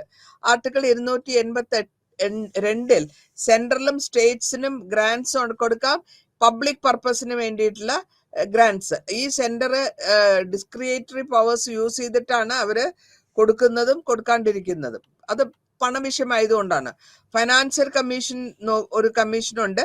ആ കമ്മീഷന്റെ കോൺസ്റ്റിറ്റ്യൂന്റ് അവരുടെ സെന്ററും സ്റ്റേറ്റും കൂടി ചേർന്നിട്ടുള്ളതാണ്. ഇവരുടെയും recommendations distributing tax revenue between സ്റ്റേറ്റിനും യൂണിയനും തമ്മിലുള്ള ഡിസ്ട്രിബ്യൂഷനാണ് അവിടെ പരാമർശിക്കുന്നത്. ആർട്ടിക്കിൾ 280 ഇന്ത്യൻ കോൺസ്റ്റിറ്റ്യൂഷണൽ പവേഴ്സ് പറഞ്ഞിട്ടുള്ളത് അപ്പോയിന്റ് ചെയ്യാൻ പറ്റും. ഫിനാൻസ് കമ്മീഷൻ ഏത് റെക്കമെൻഡേഷൻസ് കൊടുക്കുക എന്നുള്ളതാണ്. അപ്പോൾ ഡിസ്ട്രിബ്യൂഷന്റെ ഒരു പ്രൊസീഡ്സ് വരുമ്പോൾ സെന്ററേയും സ്റ്റേറ്റേയും പ്രിൻസിപ്പൽസിനെ ഗ്രാൻഡ് ഇൻ എയ്ഡ് എന്നാണ് പറയാ. അതായത് റവന്യൂ ഒരു കൺസോളിഡേറ്റഡ് ഫണ്ടിൽ നിന്നാണ്, ഇന്ത്യൻ ഗവൺമെന്റിന്റെ കൺസോളിഡേറ്റഡ് ഫണ്ടിൽ നിന്നാണ് ആ റവന്യൂ അവിടെ വരുന്നത്. ഇനി അടുത്തതായിട്ട് നമ്മൾ പരാമർശിക്കാൻ പോകുന്നത് national institution for transforming India, NITI. അപ്പൊ ഇതിന്റെ എസ്റ്റാബ്ലിഷ് ചെയ്തത് trans India NIT Aayog place ചെയ്തത് ക്യാബിനറ്റ് റെസൊല്യൂഷൻ വഴിയാണ് 2014. ഇതിന്റെ വിഷൻ എന്താന്ന് വെച്ചാൽ നാഷണൽ ഡെവലപ്മെന്റും പ്രയോറിറ്റീസും സ്ട്രാറ്റജീസ് എന്താണോ അത് എത്രത്തോളം സ്റ്റേറ്റിന് അഡോപ്റ്റ് ചെയ്യാൻ പറ്റും എന്നുള്ളതാണ്. ഇനി പ്രൊമോട്ട് ചെയ്യുമ്പോൾ കോപ്പറേറ്റീവ് ഫെഡറലിസത്തിന് കൂടിയും പ്ലാൻഡ് ആയിട്ടുള്ള സപ്പോർട്ട് ഇനീഷ്യേറ്റീവ്സ് മെക്കാനിസം എടുക്കുന്നു. കൂടാതെ പ്രൊമോട്ട് ചെയ്തെടുക്കുന്നത് ഇൻവോൾവ്മെന്റ് സ്റ്റേറ്റ്സിന്റെയും ഇക്കോണമി പോളിസി മേക്കിങ്ങിനെ പറ്റിയാണ് അതിൽ പരാമർശിക്കുന്നത്. ഇനി നമുക്ക് വേറൊന്ന് പറയാനുള്ളത്, റീസെന്റ് ആയിട്ട് ഡെവലപ്മെന്റ് നമ്മൾ GST എന്ന് കേട്ടിട്ടുണ്ട്. അതായത് ഗുഡ്സ് ആൻഡ് സർവീസ് ടാക്സ്. ഈ ഗുഡ്സ് ആൻഡ് ഇത് വളരെ അടുത്ത കാലത്തുണ്ടായതാണ് GST. അപ്പോൾ റീസെന്റ് ഐഡിയ ആണിത്. അവിടെ പ്രൈം മിനിസ്റ്റർ ഓഫ് ഇന്ത്യ, ആ കാലത്തെ പ്രൈം മിനിസ്റ്റർ ആയിരുന്ന അടൽ ബിഹാരി വാജ്പേയി ആണ് ഈ GSTന്റെ ഐഡിയ ഇൻട്രൊഡ്യൂസ് ചെയ്യുകയും സെറ്റപ്പ് ചെയ്ത ഒരു കമ്മിറ്റീനെ 2000 ഒരു പ്ലാൻ ചെയ്യാനും ഒരു ഇന്ത്യക്ക് വേണ്ടി ഒരു GST ഡിസൈൻ ഉണ്ടാക്കാനായിട്ട്. ഈ 2003 ഗവൺമെന്റ് ഓഫ് ഇന്ത്യ ഒരു ടാസ്ക് ഫോഴ്സ്, അതായത് ഫിസ്ക്കൽ റെസ്പോൺസിബിലിറ്റി എന്നുള്ള മാനേജ്മെന്റ്, ബഡ്ജറ്റ് മാനേജ്മെന്റ് എന്നുള്ള ഒരു ഫോഴ്സ് ഉണ്ടാക്കുകയും ആ ഫോഴ്സ് റെക്കമെൻഡേഷൻ ചെയ്യുന്ന പ്രകാരം റീപ്ലേസ് ചെയ്യാനും എക്സിസ്റ്റിംഗ് ടാക്സിന് മാറ്റി റീപ്ലേസ് ചെയ്യാനുമാണ്. എല്ലാ സർവീസിലും എല്ലാ ഗുഡ്സിലും റീപ്ലേസ് ചെയ്യുമ്പോൾ state and central state level value added taxes, നമ്മൾ VAT എന്ന് പറയും, വാല്യൂ ആഡഡ് ടാക്സസ്. അപ്പൊ ആ കമ്മിറ്റി റെക്കമെൻഡ് ചെയ്ത പ്രകാരമാണ് എല്ലാവിധമായ ഇൻഡയറക്റ്റ് ടാക്സസും യൂണിഫോം ആയിട്ട് മേടിക്കാനുള്ള പ്രശംസകൾ ഉണ്ടായത്. ഇനി കോൺസ്റ്റിറ്റ്യൂഷൻ നമ്മൾ പറയുന്നു 101st അമെൻമെന്റ് 2016. ഇതിൽ കൂടെ സൂപ്പർ സ്ട്രക്ചർ ആയിട്ട് വരുന്നത് GST തന്നെയാണ്. ഈ അമെൻമെന്റിൽ എംപവർ ചെയ്തു വന്നത് സെന്ററും സ്റ്റേറ്റും കൂടെ കളക്ഷനും ലെവിയും കളക്ഷനും GST. അപ്പോൾ ടു ഡീൽ വിത്ത് ഇതിനെ ഡീൽ ചെയ്യാൻ വേണ്ടി കോൺസ്റ്റിറ്റ്യൂഷൻ പ്രകാരം 1122 അമെൻമെന്റ് ബില്ല് ലോക്സഭയിൽ ഇൻട്രൊഡ്യൂസ് ചെയ്യുന്നു 2014. ഈ ബില്ല് പാസ്സായി വരുന്നത് 2015 മെയിലാണ്. ബില്ല് പാസ്സായതിനു ശേഷം രാജ്യസഭ അതിൽ ചെറിയ മാറ്റങ്ങൾ, അമെൻമെന്റ്സ് ഉണ്ടാക്കുന്നു 216. ഈ ബില്ലിനെ റാറ്റിഫൈ ചെയ്ത് റിക്വയർഡ് ക്വാളിഫൈഡ് നമ്പർ ഓഫ് സ്റ്റേറ്റ്സും റിസീവ് ചെയ്ത് പ്രസിഡന്റിന്റെ പെർമിഷന് വേണ്ടി 8-ാം തീയതി 2016 അയക്കുന്നു. ഇതിനെ എനാക്ട് ചെയ്ത് വരുമ്പോൾ 1101 കോൺസ്റ്റിറ്റ്യൂഷൻ അമെൻമെന്റ് 2016 ആണ് പാസ്സാവുന്നത്. ഇനി സെന്ററും സ്റ്റേറ്റ് ഫൈനാൻഷ്യൽ ധനപരമായ കാര്യങ്ങൾ ഡിസ്കസ് ചെയ്ത് വരുമ്പോൾ റെസ്പെക്റ്റീവ് ഫേവേഴ്സിൽ ഈ പവേഴ്സ്, അതായത് ആർക്കാണ് ലെവി മേടിക്കാനുള്ള അധികാരം എന്നുള്ള പവർ, അത് മാനുഫാക്ചറിങ് ഗുഡ്സ് ഏതൊക്കെയാന്ന് വെച്ചാൽ except alcoholic liquor, human consumption ഉള്ളത്, OPM, നർക്കോട്ടിക്സ്, ഇതിനൊക്കെ വേറിട്ടാണ് നോക്കുന്നത്. സ്റ്റേറ്റ്സിന് സർട്ടൻ പവേഴ്സ് ഉണ്ടെങ്കിൽ കൂടിയും ലെവി ചെയ്യാനുള്ള ടാക്സ്, സെയിൽ ടാക്സ് ഉണ്ട്. ഇനി ഇന്റർ സ്റ്റേറ്റ് സെയിൽസിൽ സെന്ററിനാണ് കൂടുതൽ പവർ ഉള്ളത്. കാരണം സെൻട്രൽ സെയിൽസ് ടാക്സിലെ ആ ഡിപ്പാർട്ട്മെന്റിലാണ് അത് വരിക. ഇനി ടാക്സ് കളക്ട് ചെയ്യുന്നതും റീറ്റെയിൻ ചെയ്യുന്നതും എൻറ്റയർലി അവരവരുടെ സ്റ്റേറ്റിൽ തന്നെയായിരിക്കും. അപ്പൊ അങ്ങനെ വരുമ്പോൾ centre has empowerment levy sales ടാക്സിനെ എംപവർ ചെയ്തിട്ടുണ്ട്. സ്റ്റേറ്റിന്റെ ലെവി ടാക്സും സെയിലും purchase, importation, exportation from India, ഇതൊക്കെ സെൻട്രൽ ആണ് ലെവി ചെയ്ത് tax, customs, basic customs duties ഒക്കെ കളക്ട് ചെയ്യുന്നത്. ഇനി കോമ്പസിഷൻ, GSTന്റെ കോമ്പസിഷൻ എന്താന്ന് നോക്കിക്കഴിഞ്ഞാൽ അവിടെ 1101 അമെൻമെന്റിൽ പറഞ്ഞിട്ടുള്ളത് 279A അതായത് അതിന്റെ പ്രസിഡന്റിന്, ഇന്ത്യൻ പ്രസിഡന്റ് ഒരു എസ്റ്റാബ്ലിഷ് ചെയ്ത GST കൗൺസിൽ ഉണ്ടാക്കി.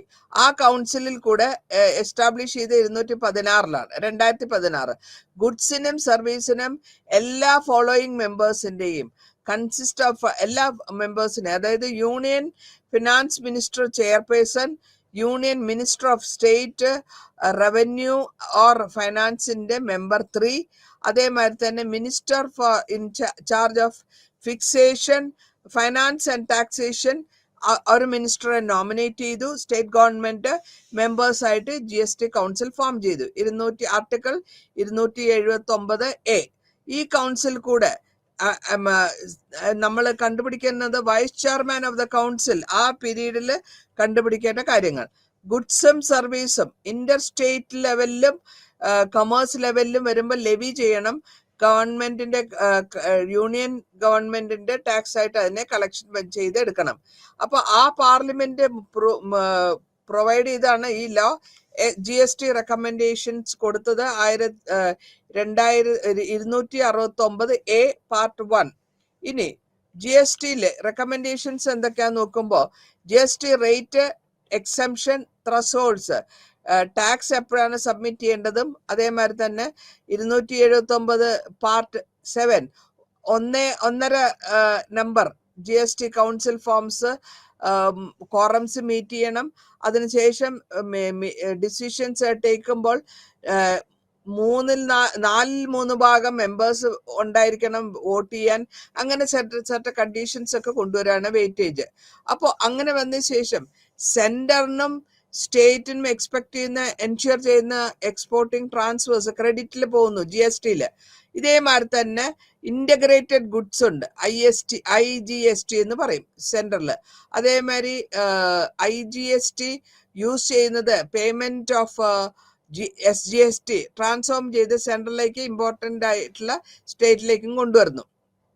ഇനി ISTന്റെ ഷെയറും അതേമാതിരി തന്നെ റേഷ്യോ 50-50 എന്നുള്ള ലെവലിലാണ് നമ്മൾ കൊണ്ടുപോകുന്നത്. ഇനി ഈ ഇൻട്രൊഡക്ഷൻ ഓഫ് GST വന്ന ശേഷം സ്റ്റേറ്റിന് വളരെ നഷ്ടം, ടാക്സേഷന്റെ റൈറ്റ്സ് നഷ്ടപ്പെട്ടതോടുകൂടി അവർക്കും ഒരുപാട് എക്സെപ്റ്റ് ചില ഇതിൽ ടാക്സ് അവർക്ക് ലെവി ചെയ്യാം.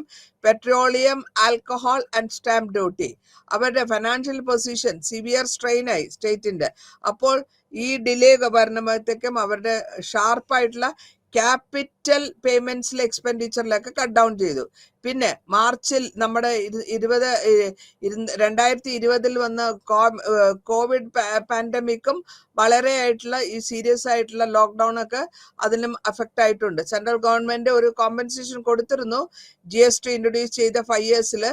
പക്ഷെ 30-ാം തീയതി ഓഗസ്റ്റ് 2020 യൂണിയൻ മിനിസ്റ്റർ അത് നിർത്തലാക്കി. കാരണം കോവിഡ് വന്നു.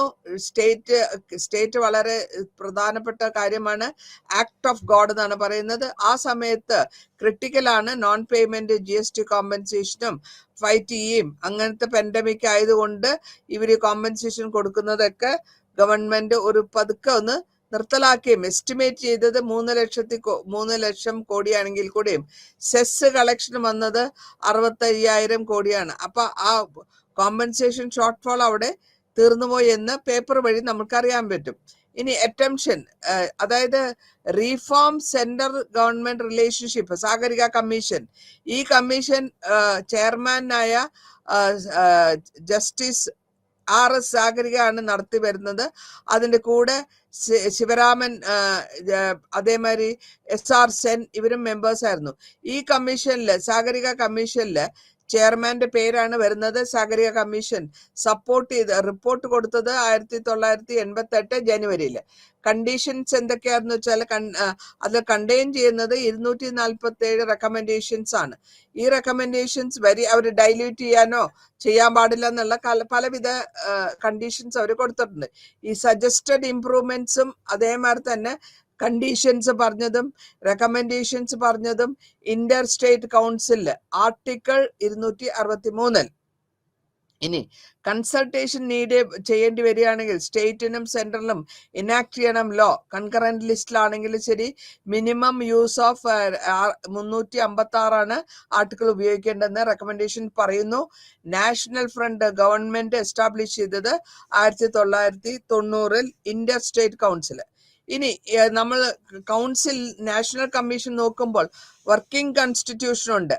ഈ വർക്കിംഗ് കോൺസ്റ്റിറ്റ്യൂഷൻ കംപ്ലീറ്റ് ചെയ്യുന്നത് നമ്മുടെ ഇന്ത്യൻ കോൺസ്റ്റിറ്റ്യൂഷൻ 50 കൊല്ലം കംപ്ലീറ്റ് ചെയ്യുമ്പോഴാണ്.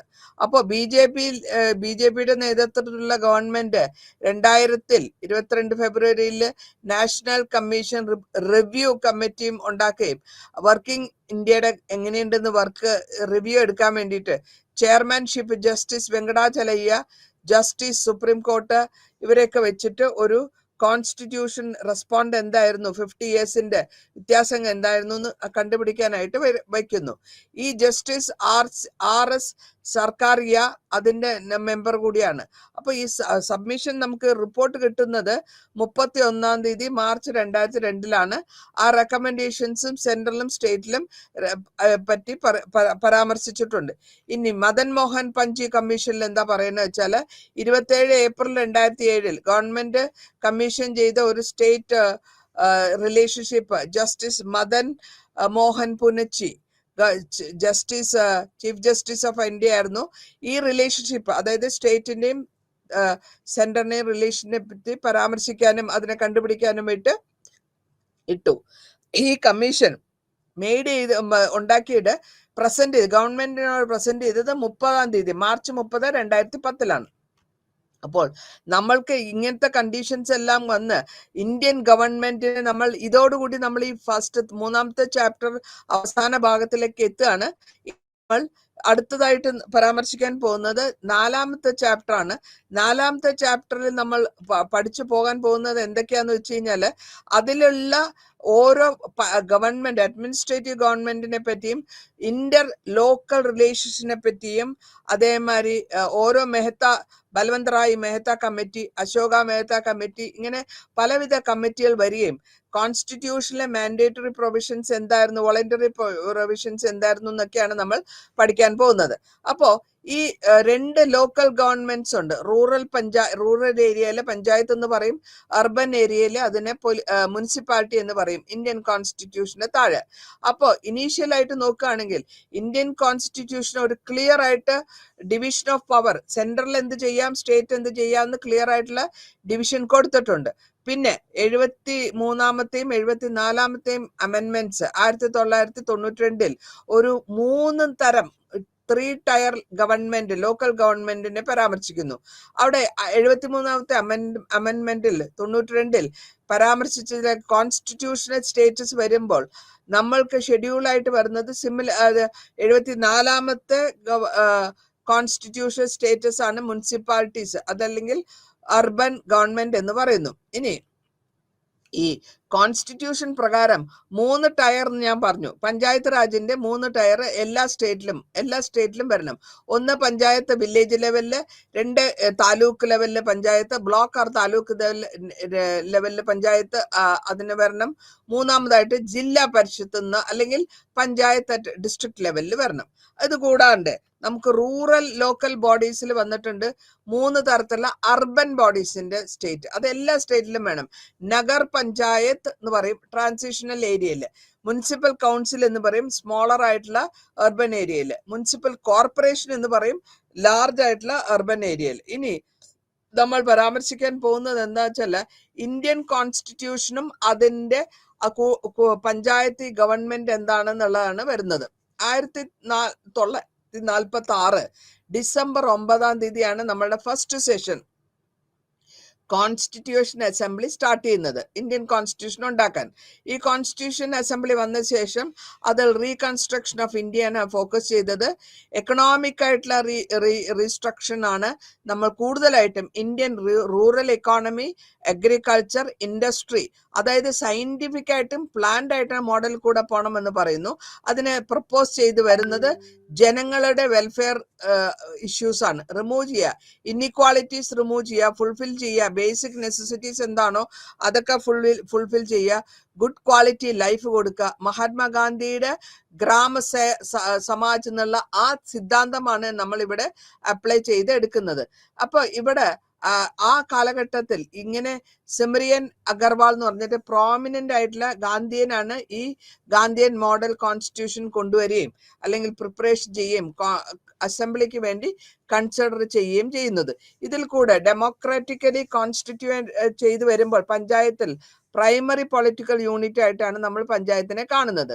ആ പഞ്ചായത്ത് ജൂറിസ്ഡിക്ഷനിൽ law and order, land and revenue, corporation, village industries, ഇത് കൂടാതെ ഇൻഡയറക്റ്റ് ആയിട്ടുള്ള ഇലക്ടഡ് ബോഡീസും അതേമാതിരി താലൂക്കിലും ഡിസ്ട്രിക്ട് ലെവലിൽ പഞ്ചായത്തും പെർഫോം ചെയ്യേണ്ട അഡ്വൈസറി ഫങ്ഷൻസും മെമ്പേഴ്സ്, അതായത് ഡിസ്ട്രിക്ട് മുനിസിപ്പാലിറ്റിയിലും പഞ്ചായത്തിലും കോംപ്രമൈസിലായിട്ടുള്ള ഇന്ത്യൻ പഞ്ചായത്ത് വഴി.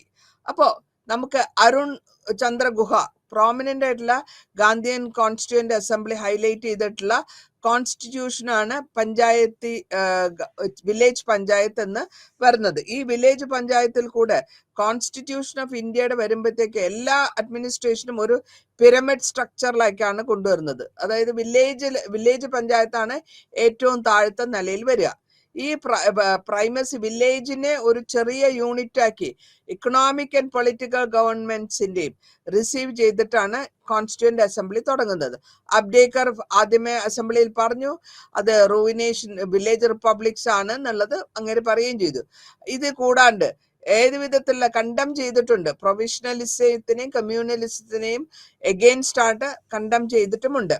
ഇനി നമുക്ക് നോക്കാൻ പറ്റുന്നത് ഗാന്ധിയൻ മോഡൽ വരുമ്പോൾ പഞ്ചായത്ത് ഡീസെൻട്രലൈസ്ഡ് ആയിട്ടുള്ള പഞ്ചായത്തെ ആണെങ്കിൽ ബേസ് ചെയ്ത് വരുമ്പോൾ കോൺസ്റ്റിറ്റ്യൂവന്റ് അസംബ്ലിന്റെ കോൺസെപ്റ്റ് ഗാന്ധിയുടെ കോൺസെപ്റ്റായ പഞ്ചായത്ത് രാജിന്റെ ഡയറക്റ്റീവ് പ്രിൻസിപ്പിൾസിന്റെ പോളിസി എന്നുള്ള ആർട്ടിക്കിൾ 40 ഇന്ത്യൻ കോൺസ്റ്റിറ്റ്യൂഷനിൽ അത് പറഞ്ഞിട്ടുള്ളത്. അതാണ് നമ്മൾ അപ്ലൈ ചെയ്യാൻ ഉദ്ദേശിക്കുന്നതെന്നാണ് ഇവിടെ പറഞ്ഞു വരുന്നത്. ഇനി ഇതിന്റെ മൈൽ സ്റ്റോൺ എന്താ? ലോക്കൽ ഗവൺമെന്റിൽ, ഇന്ത്യൻ ഗവൺമെന്റിൽ ലോക്കൽ ഗവൺമെന്റ് നോക്കുമ്പോൾ കമ്മ്യൂണിറ്റി ബേസ്ഡ് ആയിട്ടുള്ള പ്രോഗ്രാം, അതായത് നാഷണൽ ലെവലിൽ എക്സ്റ്റൻഷൻ കൊടുക്കുക. NES ഏത് പ്രോഗ്രാമും കമ്മ്യൂണിറ്റി ഡെവലപ്മെന്റ് ആയിട്ട് കൊണ്ടുവരണം. ഒക്ടോബർ 2, 1952 ഗാന്ധി ജയന്തിയുടെ ആനിവേഴ്സറിക്കാണ് ഇത് പ്രോഗ്രാമായിട്ട്, ഇൻഡിപെൻഡൻസ് പ്രോഗ്രാമായിട്ട് കൊണ്ടുവരികയും ലോക്കൽ ഡെവലപ്മെന്റ് ആക്ടിവിറ്റീസ് ആയിട്ട് കൊണ്ടുവരികയും ചെയ്തു. അതിൽ വില്ലേജിന്റെ ആദ്യത്തെ പരിപാടിയായിരുന്നു 5 വർഷത്തെ 5 ഇയർ പ്ലാൻസ്. ഈ പ്ലാൻസ് വഴി സ്ട്രെസ് ചെയ്തത് മുഴുവനും പഞ്ചായത്തിന്റെ സിവിക് ആയിട്ടുള്ള ഫങ്ഷൻസും എല്ലാവിധമായ പഞ്ചായത്ത് സെൽഫ് ഇഫക്റ്റീവ് ആയിട്ട് വരണം എന്നുള്ളതാണ് പറഞ്ഞത്.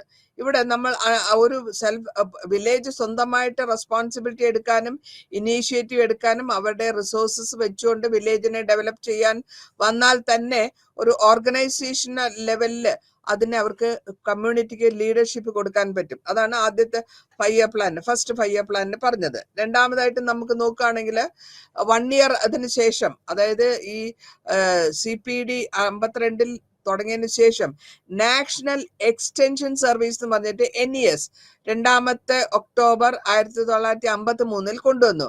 അതിന്റെ ഇംപ്ലിമെന്റേഷൻ എന്താന്ന് വെച്ചാൽ CDP ആണ്. ഈ മെയിൻ എയിം NESന്റെ എക്സ്റ്റൻഷൻ വരുന്നത് സയന്റിഫിക് ആൻഡ് ടെക്നിക്കൽ നോളജ് ആണ്. അപ്പോൾ ഈ എൻറ്റയർ കൺട്രീന്റെ ഡെവലപ്മെന്റ് പോളിസീസും ടാർഗറ്റ് ചെയ്യുന്നത് വില്ലേജ് സൊസൈറ്റിനെയാണ്. ഇനി നമ്മൾ പരാമർശിക്കാൻ പോകുന്നത് ബൽവന്ത് റായ് മെഹ്ത്ത കമ്മിറ്റി 1957 വന്നത്. ഈ 5 വർഷത്തെ കമ്മ്യൂണിറ്റി ഡെവലപ്മെന്റ് പ്രോഗ്രാമിനും പ്ലാനിംഗ് കമ്മീഷൻ അപ്പോയിന്റ് ചെയ്തത് 16 ജനുവരി 1957. ഈ കമ്മിറ്റീനെ നമ്മൾ പറയുന്നതാണ് ബൽവന്ത് റായ് മെഹ്ത്ത കമ്മിറ്റി. അതിന്റെ ചെയർമാൻ ആയിരുന്നു ബൽവന്ത് റായ് മെഹ്ത്ത. അതിന്റെ CPDs ഇതിന്റെ റിപ്പോർട്ടിൽ പറഞ്ഞിട്ടുള്ളത് 24 നവംബർ 1957 റെക്കമെൻഡ് ചെയ്തത് 3 ടയർ പഞ്ചായത്തി സിസ്റ്റം, അതായത് ഗ്രാമപഞ്ചായത്ത് വില്ലേജ് ലെവൽ, പഞ്ചായത്തി സമിതി അറ്റ് ദ ബ്ലോക്ക് ലെവൽ, ജില്ലാ പരിഷത്ത് അറ്റ് ദ ഡിസ്ട്രിക്ട് ലെവൽ. അപ്പൊ ഈ റെക്കമെൻഡേഷൻസ് എല്ലാം എടുത്തുകൊണ്ട് ഒരുമിച്ചാക്കിക്കൊണ്ട് സ്പെസിഫിക് ഡ്യൂട്ടീസും റെസ്പോൺസിബിലിറ്റീസും ഡിവോൾവ് ചെയ്ത് ഒരു കമ്മിറ്റി ഉണ്ടാക്കുക. ആ കമ്മിറ്റി ഡെവലപ്മെന്റിന്റെയും ജൂറിസ്ഡിക്ഷനിൽ നിന്നുകൊണ്ട് ചെയ്യുക, സൂപ്പർവിഷൻ ചെയ്യുക, ഹയർ പ്ലാനിങ് ചെയ്യുക, അതേമാതിരി എഫിഷ്യന്റ് ആയിട്ടുള്ള സെൽഫ് ഗവേണിംഗ് ഇൻസ്റ്റിറ്റ്യൂഷൻസ് കൊണ്ടുവരിക, ജൂറിസ്ഡിക്ഷൻ കൊണ്ടുവരിക, എക്സ്റ്റെൻസീവ് ആയിട്ടുള്ള എക്സ്റ്റെൻസീവ് ആയിട്ടുള്ള ബ്ലോക്ക് ലെവലിലേക്ക് കൊണ്ടുവരിക, ഇൻഡയറക്റ്റ് ആയിട്ട് ഇലക്ഷൻസ് പഞ്ചായത്തി സമിതിയിലും കൊണ്ടുവരിക എന്നാണ് ഇതിൽ പറഞ്ഞിട്ടുള്ള പരാമർശിച്ചിട്ടുള്ളത്. ഇനി അടുത്ത കമ്മിറ്റി എന്താന്ന് നോക്കാം. അശോക കമ്മിറ്റിയാണ്. 1977 ഈ അശോക മെഹ്ത്ത കമ്മിറ്റി വരുന്നത്. അശോക കമ്മിറ്റി അത് ജനതാ ഗവൺമെന്റിന്റെ പവറിലാണ്, കാലഘട്ടത്തിലാണ് ഈ വരുന്നത്. ഇവിടെ അശോക് മെഹ്ത്ത ചെയർമാൻ ആയിട്ടുള്ള കമ്മിറ്റിയാണിത്. ഡിസംബർ 1977 തുടങ്ങുന്നു. റിവൈവ് ചെയ്യാനും സ്ട്രെങ്തൻ ചെയ്യാനും പഞ്ചായത്ത് രാജ് സിസ്റ്റത്തിനെ ഒന്നുകൂടെ സ്ട്രോങ് ആക്കാനാണ് ഈ കമ്മിറ്റിയുടെ ഉദ്ദേശം. കമ്മിറ്റി റിപ്പോർട്ട് സബ്മിറ്റ് ചെയ്യുന്നത് 78 ഓഗസ്റ്റ് 78. 132 റെക്കമെൻഡേഷൻസ് ആണ് അവർ പറഞ്ഞിട്ടുള്ളത്. ഏതിനാ വെച്ചാല് പഞ്ചായത്ത് രാജ് സിസ്റ്റത്തിന് റിവൈവ് ചെയ്യേണ്ടത് എങ്ങനെയാണെന്നുള്ള ലെവലിലാണ് അത് പറഞ്ഞു വരുന്നത്. ഇനി കമ്മിറ്റി റെക്കമെൻഡേഷൻസിൽ വരുമ്പോൾ 2 ടയർ സിസ്റ്റത്തില് പ്ലേസ് ചെയ്ത് വരുന്നത് പഞ്ചായത്ത് രാജ്, ജില്ലാ പരിഷത്ത് ഡിസ്ട്രിക്ട് ലെവലിലും മണ്ഡൽ പഞ്ചായത്ത് വില്ലേജ് കവറിംഗിലും പോപ്പുലേഷനിലാണ് കൊണ്ടുവരുന്നത്. ഈ ഡിസ്ട്രിക്റ്റില് പോയിന്റ് ഓഫ് ഡീസെൻട്രലൈസേഷൻ വരുന്നതും ജില്ലാ പരിഷത്തിന്റെയും ഡിസ്ട്രിക്റ്റിന്റെ പഞ്ചായത്ത് ഇൻസ്റ്റിറ്റ്യൂഷൻസിലും ടാക്സേഷൻ മൊബിലൈസ് ചെയ്ത് ഫൈനാൻഷ്യൽ റിസോഴ്സസ് അതിലേക്കാണ് ഊന്നുന്നത്. അടുത്തതായിട്ടുള്ള കമ്മിറ്റി എന്താന്ന് വെച്ചാൽ 1985 വരുന്നത് GVK Rao committee. GVK Rao committee appoint ചെയ്തത് പ്ലാനിംഗ് കമ്മീഷനാണ് 1985.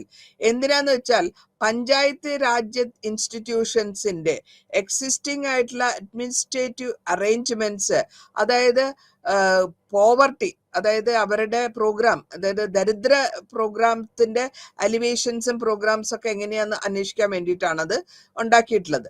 അപ്പോൾ ഈ കമ്മിറ്റീന്റെ സജഷൻസ് PRI എന്ന് പറയും. അതിനെ ആക്ടിവേറ്റ് ചെയ്യാനും പ്രൊവൈഡ് ചെയ്ത് എത്രത്തോളം പഞ്ചായത്ത് രാജ്യത്തിന് ഇൻസ്റ്റിറ്റ്യൂഷന് താലൂക്ക് ലെവലിലായാലും ശരി, ഡിസ്ട്രിക്ട് ലെവലിലായാലും ശരി, വില്ലേജ് ലെവലിലായാലും ശരി അസൈൻ ചെയ്തിട്ടുള്ള ലോക്കൽ പ്ലാനിംഗ് വർക്ക്, ഇംപ്ലിമെന്റേഷൻ, അതേമാതിരി തന്നെ മോണിറ്ററിംഗ് ഓഫ് റൂറൽ ഡെവലപ്മെന്റും അത് പുരോഗമനം എത്രത്തോളം വരുന്നു എന്നുള്ളത് അറിയണം എന്നുള്ളതാണ് ഈ കമ്മിറ്റിയുടെ ഉദ്ദേശം. അപ്പോൾ നമ്മൾക്കിവിടെ LMV സിൻഹായി കമ്മിറ്റി എന്ന് പറഞ്ഞിട്ട് അടുത്തൊരു കമ്മിറ്റി വരുന്നുണ്ട്. ഈ കമ്മിറ്റിയിൽ 1986 ഇത് രാജീവ് ഗാന്ധി ഗവൺമെന്റിന്റെ സെറ്റപ്പാണ്. LMV സിൻഹാവി കമ്മിറ്റി 1986 ആ കമ്മിറ്റിയുടെ ഉദ്ദേശം എന്താണ്? സ്റ്റഡി ചെയ്യേണ്ട problems, panchayat raj institutions face ചെയ്ത പ്രോബ്ലത്തിനെ പറ്റി പഠിക്കാനാണ് അവര് ആ കമ്മിറ്റിയുടെ എയിം. അപ്പൊ ഈ കമ്മിറ്റിയുടെ സിഗ്നിഫിക്കന്റ് ആയിട്ടുള്ള റെക്കമെൻഡേഷൻ ലോക്കൽ സെൽഫ് ഗവൺമെന്റിന് കോൺസ്റ്റിറ്റ്യൂഷണൽ സ്റ്റേറ്റസ് കൊടുക്കുകയും ഇൻകോർപ്പറേറ്റ് ചെയ്ത് ന്യൂ ചാപ്റ്റർ ആക്കി ഇന്ത്യൻ കോൺസ്റ്റിറ്റ്യൂഷനിലേക്ക് കൊണ്ടുവരിക എന്നുള്ളതാണ്. അപ്പോൾ ഈ കമ്മിറ്റി റെക്കമെൻഡ് ചെയ്തു വരുമ്പോൾ നോൺ ഇൻവോൾവ്മെന്റ് ഓഫ് പൊളിറ്റിക്കൽ പാർട്ടീസിനെ ഇതിൽ കൊണ്ടുവരണം. Non involvement of political parties, അതായത് ഞാൻ ഊന്നി പറയുന്നു, പൊളിറ്റിക്കൽ പാർട്ടീസ് നോൺ ഇൻവോൾവ്മെന്റ്, അവർ വരാൻ പാടില്ലാത്ത വിധത്തിലുള്ള പഞ്ചായത്ത് ഇലക്ഷൻസ്. ഈ ഐഡിയ കോൺസ്റ്റിറ്റ്യൂഷണൽ സ്റ്റേറ്റസിൽ കൂടെയും PRIയിൽ കൂടി വളരെ മൊമെന്റം വരെയും പാട്രണേജ് രാജീവ് ഗാന്ധിയുടെ കാലഘട്ടത്തിലായതുകൊണ്ട് നല്ല അവിടെ നമ്മുടെ സെൻട്രൽ ഗവൺമെന്റ് നല്ലപോലെ ഇതിനെ സപ്പോർട്ട് ചെയ്യുകയും ചെയ്തു. ഇതിനെ അടുത്തതായിട്ട് നമ്മൾ പരാമർശിക്കാൻ പോകുന്നത് ഈ കോൺസ്റ്റിറ്റ്യൂഷണൽ ലെവലില് 73ാമത്തെ അമെൻമെന്റ് ആണ് ആക്ട്. 73ാമത്തെ അമെൻമെന്റ് ആക്ട് ആണ് 1992. ഈ ആക്ട്, അതായത് പഞ്ചായത്ത് സിസ്റ്റം ഇന്ത്യയിൽ ഇനോഗ്രേറ്റ് ചെയ്ത പ്രൈം മിനിസ്റ്റർ ജവഹർലാൽ നെഹ്റുവിന്റെ ഒക്ടോബർ 2 1959 രാജസ്ഥാനിൽ വെച്ചാണ് ഇത് ഇനോഗ്രേറ്റ് ചെയ്യുന്നത്. ഇതിനുശേഷം പല സ്റ്റേറ്റിലും ഇംപ്ലിമെന്റ് ചെയ്തു ഈ പഞ്ചായത്ത് രാജ്യ സിസ്റ്റം. അതിൽ 73ാമത്തെ കോൺസ്റ്റിറ്റ്യൂഷണൽ അമെൻമെന്റ് വരുന്നു 1992. ഈ പഞ്ചായത്ത് ഇൻസ്റ്റിറ്റ്യൂഷൻസിന് അക്വയർ ആയിട്ടുള്ള വയബിൾ ആയിട്ടുള്ള ഇൻസ്റ്റിറ്റ്യൂഷൻസിൽ ഏതൊക്കെയാണോ കോൺസ്റ്റിറ്റ്യൂഷണൽ സ്റ്റേറ്റസിൽ ഇല്ലാത്തത് അതിനെ പരാമർശിക്കുന്നു. ഇവിടെ എന്തൊക്കെയാണ് നോക്കുന്നത് വെച്ചാൽ റെഗുലർ ആയിട്ടുള്ള ഇലക്ഷൻ നടക്കുന്നുണ്ടോ, ആബ്സെൻസ് ഓഫ് റെഗുലർ ഇലക്ഷൻസ് ഉണ്ടോ, ഇന്നാഡിക്വേറ്റ് ആയിട്ട് റെപ്രസെന്റേഷൻ ഉണ്ടോ, അതായത് വീക്കർ സെക്ഷൻ എല്ലാവർക്കും റെപ്രസെന്റേഷൻ കിട്ടിയിട്ടുണ്ടോ, schedule caste, schedule tribe, woman inadequation devaluation വന്നിട്ടുണ്ടോ പവേഴ്സില്, ഫിനാൻഷ്യൽ ആയിട്ടുള്ള പ്രോബ്ലംസ്, റിസൾട്ട് റിസോഴ്സസ് കുറവുണ്ടോ, ഇതൊക്കെ ഈ പഞ്ചായത്ത് ലിമിറ്റേഷൻസ് എന്തൊക്കെയായിരുന്നു എന്നുള്ളത് അന്വേഷിക്കണം. അതിനുശേഷം ഇതിനെപ്പറ്റി ഒന്ന് റിമൂവ് ചെയ്യാനായിട്ട്, ഈ ലിമിറ്റേഷൻസ് ഒക്കെ ഒന്ന് റിമൂവ് ചെയ്യാനായിട്ട് 1989 ജൂലൈയിൽ രാജീവ് ഗാന്ധി ഗവൺമെന്റ് ഇൻട്രൊഡ്യൂസ് ചെയ്തതാണ് 64ാമത്തെ അമെൻമെന്റ്. ലോവർ ഹൗസിൽ പാർലമെന്റിൽ ഇൻട്രൊഡ്യൂസ് ചെയ്തു. ഈ ബില്ല് ഡിഫീറ്റ് ആയിപ്പോയി രാജ്യസഭയിൽ. അതിനുശേഷം ലീഡർഷിപ്പായ വിശ്വനാഥ് പ്രതാപ് സിംഗിന്റെ നാഷണൽ ഫ്രണ്ട് ഗവൺമെന്റ് ഇൻട്രൊഡ്യൂസ് ചെയ്തു. 74ൽ കോൺസ്റ്റിറ്റ്യൂഷണൽ അമെൻമെന്റ് ബില്ല് കൊണ്ടുവരികയാണ്. ആ ബില്ലിൽ കൊണ്ടുവന്നപ്പോൾ അവിടെ അതും ഡിസൊല്യൂഷൻ ആയിപ്പോയി. 9th ലോക്സഭയില് ഡിസൊല്യൂഷൻ ആയിപ്പോയി. പിന്നെ PRI എന്നുള്ള നമ്മൾ നേരത്തെ പരാമർശിച്ചത് ഗ്രാൻഡ് ചെയ്ത് വരുന്നത് നമ്മൾക്ക് കാണാൻ പറ്റുന്നത് കോൺസ്റ്റിറ്റ്യൂഷണൽ സ്റ്റേറ്റസിലേക്ക് വരുന്നത് 1993 ഏപ്രിൽ 24 അപ്പൊ ആ കാലഘട്ടത്തിൽ ഇതിന്റെ പാസേജ് വരുന്നു. 73ാമത്തെ കോൺസ്റ്റിറ്റ്യൂഷൻ അമെൻമെന്റ് ആക്ട് എന്ന വിധത്തിൽ ഇത് പാസ്സാവുകയും 1992 പാസ്സാവുകയും PV നരസിംഹറാവു പ്രൈം മിനിസ്റ്റർ ആയിട്ട് ഇരിക്കുന്ന സമയത്താണ് ഇത് നടക്കുന്നത്. ഇനി 24 ഏപ്രിൽ സെലിബ്രേറ്റ്, ആ സമയത്ത് നമ്മൾ നാഷണൽ പഞ്ചായത്തി രാജ് ഡേ എന്ന് പറഞ്ഞ് അതിനെ സെലിബ്രേഷൻ ചെയ്യുന്നു. ഈ ലോക്കൽ ഗവൺമെന്റിന്റെ സബ്ജക്റ്റ്, അതായത് ഷെഡ്യൂൾ എന്തൊക്കെയാന്ന് വെച്ചാൽ 7 ഓഫ് ദ കോൺസ്റ്റിറ്റ്യൂഷൻ ആണ് പറയാ. ഈ സ്റ്റേറ്റ് ഗവൺമെന്റിന്റെ എനാക്ട് ചെയ്യുന്ന സ്റ്റേറ്റ് ഗവൺമെന്റ് രാജസ്ഥാനാണ് ലീഡ് ചെയ്തെന്നുള്ള ഡെമോക്രാറ്റിക് ഡീസെൻട്രലൈസേഷൻ എന്നുള്ള ലെവലിലും 3 തരത്തിലുള്ള 3 ടയർ ലോക്കൽ ബോഡീസ്, അതായത് വില്ലേജ്, ബ്ലോക്ക്, ഡിസ്ട്രിക്ട് ലെവലിൽ കൊണ്ടുവന്നത്. ഈ ഇലക്ഷൻസ്, അതായത് രാജസ്ഥാൻ പഞ്ചായത്തി സമിതി ജില്ലാ പരിഷത്ത് ആക്ട് 1959 സെപ്റ്റംബർ ഒക്ടോബർ നടക്കുന്നു. പഞ്ചായത്തി രാജ് എന്നുള്ള സിസ്റ്റം ഇനോഗ്രേറ്റ് ചെയ്തത് പ്രൈം മിനിസ്റ്റർ ജവഹർലാൽ നെഹ്റു ആണ്. നമ്മൾ നേരത്തെ പരാമർശിച്ചു 59 രാജസ്ഥാനിൽ. അതിനുശേഷം പല സ്റ്റേറ്റിലും, ഡിഫറെന്റ് ആയിട്ടുള്ള സ്റ്റേറ്റിലും ഈ പഞ്ചായത്തി സിസ്റ്റം ഇംപ്ലിമെന്റ് ചെയ്യാണ്. 73ാമത്തെ അമെൻമെന്റ് ആക്ട് ഇൻസേർട്ട് ചെയ്തത് പാർട്ട് 9 കോൺസ്റ്റിറ്റ്യൂഷനില്. ഇതിൽ കൂടെ ഈ പഞ്ചായത്ത് ആർട്ടിക്കിൾ 243 43 ഇതും ഡീറ്റെയിൽസ് ആയിട്ട് അതിനെപ്പറ്റിയുള്ള ഫങ്ഷൻസിനും അതിന്റെ പവേഴ്സും പരാമർശിച്ചു പോകുന്നു. ഇനി നമ്മൾ നോക്കാൻ പോകുന്നത് മാൻഡേറ്ററി, നിർബന്ധമായിട്ടുള്ളതാണ് മാൻഡേറ്ററി എന്ന് പറയാം. ഈ മാൻഡേറ്ററി പ്രൊവിഷൻസ് എന്തൊക്കെയാണ്? കീ ഫീച്ചേഴ്സിൽ നോക്കുമ്പോൾ 73ാമത്തെ അമെൻമെന്റ് ആക്ടിൽ മാൻഡേറ്ററി പ്രൊവിഷനായിട്ടും വോളണ്ടറി പ്രൊവിഷനായിട്ടും കൊടുത്തിട്ടുണ്ട്. മാൻഡേറ്ററി പ്രൊവിഷനായിട്ട് വരുന്നത് പഞ്ചായത്ത് രാജ് ആക്ട്, അതായത് participation of the people at the local level, ഏറ്റവും താഴ്ന്ന ലെവലിൽ ആൾക്കാരുടെ, ജനങ്ങളുടെ പാർട്ടിസിപ്പേഷൻ ആണ് ഊന്നു കൊടുക്കേണ്ടത്. അതെന്താന്ന് വെച്ചാല് organisation of gram sabha, establishment of panchayat intermediate ലെവലിലും മിഡിൽ ലെവലിലും ഡിസ്ട്രിക്ട് ലെവലിലും. അപ്പോൾ ആർട്ടിക്കിൾ 243B ആണ് അത് ഉദ്ദേശിക്കുന്നത്. മൂന്നാമതായിട്ട് പറയുന്നത് ഡയറക്റ്റ് ആയിട്ട് എലക്ഷൻ എല്ലാ സീറ്റ്സിലും, പഞ്ചായത്തിന്റെ എല്ലാ ലെവലിലും ഉള്ള സീറ്റ്സിൽ ഇലക്ഷൻ നടത്തണം, 243C. പിന്നെ പറയുന്നത് ഇൻഡയറക്റ്റ് ആയിട്ടുള്ള ഇലക്ഷൻ, അതായത് ചെയർമാൻ, പോസ്റ്റ് ഓഫ് ചെയർമാൻ പഞ്ചായത്തിലും നേരത്തെ പറഞ്ഞ മാതിരി ഇന്റർമീഡിയറ്റും ഡിസ്ട്രിക്ട് ലെവൽ, അത് 243C. അഞ്ചാമതായിട്ട് പറയുന്നു 21 വയസ്സ് കഴിഞ്ഞിട്ടുള്ള ആർക്കും ഈ ഇലക്ഷനിൽ, പഞ്ചായത്ത് ഇലക്ഷനിൽ പാർട്ടിസിപ്പേറ്റ് ചെയ്യാം. ആറാമതായിട്ട് പറയുന്നു സീറ്റ് റിസർവേഷനും ചെയർമാന്റെ ഓഫീസ് ഷെഡ്യൂൾ കാസ്റ്റ് ഷെഡ്യൂൾ ലെവലിലേക്ക് കൊണ്ടുവരണം, അതായത് ആർട്ടിക്കിൾ 243D. ഏഴാമതായിട്ട് പറയുന്നത് റിസർവേഷൻ, ഒരു സീറ്റ് റിസർവ് ചെയ്യണം, ചെയർപേഴ്സൺ ലേഡീസിന് വേണ്ടിയിട്ട് റിസർവ് ചെയ്യണം. അതിന്റെ ആർട്ടിക്കിൾ 243D. അപ്പോൾ 8ാമതായിട്ട് നമ്മൾ കിട്ടുന്നത് 5 yearsന്റെ ടേം ആണ്. 5 കൊല്ലം ഭരിക്കണം. ആ 5 കൊല്ലം ഭരിക്കുന്ന സമയത്ത് അതിനുശേഷം ഫ്രഷ് എലക്ഷൻ ചെയ്ത് ഡിസൊല്യൂഷൻ ചെയ്തിട്ട് ആ ആർട്ടിക്കിളിന്റെ നമ്പർ 243E. 9ാമതായിട്ട് പറയുമ്പോൾ ദ അമെൻമെന്റ് ആക്ട് സ്റ്റിമുലേറ്റ് ചെയ്ത് എസ്റ്റാബ്ലിഷ് ചെയ്ത് 2 സ്റ്റേറ്റ് ലെവലിൽ കമ്മീഷൻ കൊണ്ടുവരിക. ഇതില് ആദ്യത്തേത് state election commission article 243K. Independent ആയിട്ടുള്ള ബോഡി ആയിരിക്കണം, സൂപ്പർവൈസ് ചെയ്യണം, കണ്ടക്ട് ചെയ്യണം ഇലക്ഷൻസ്.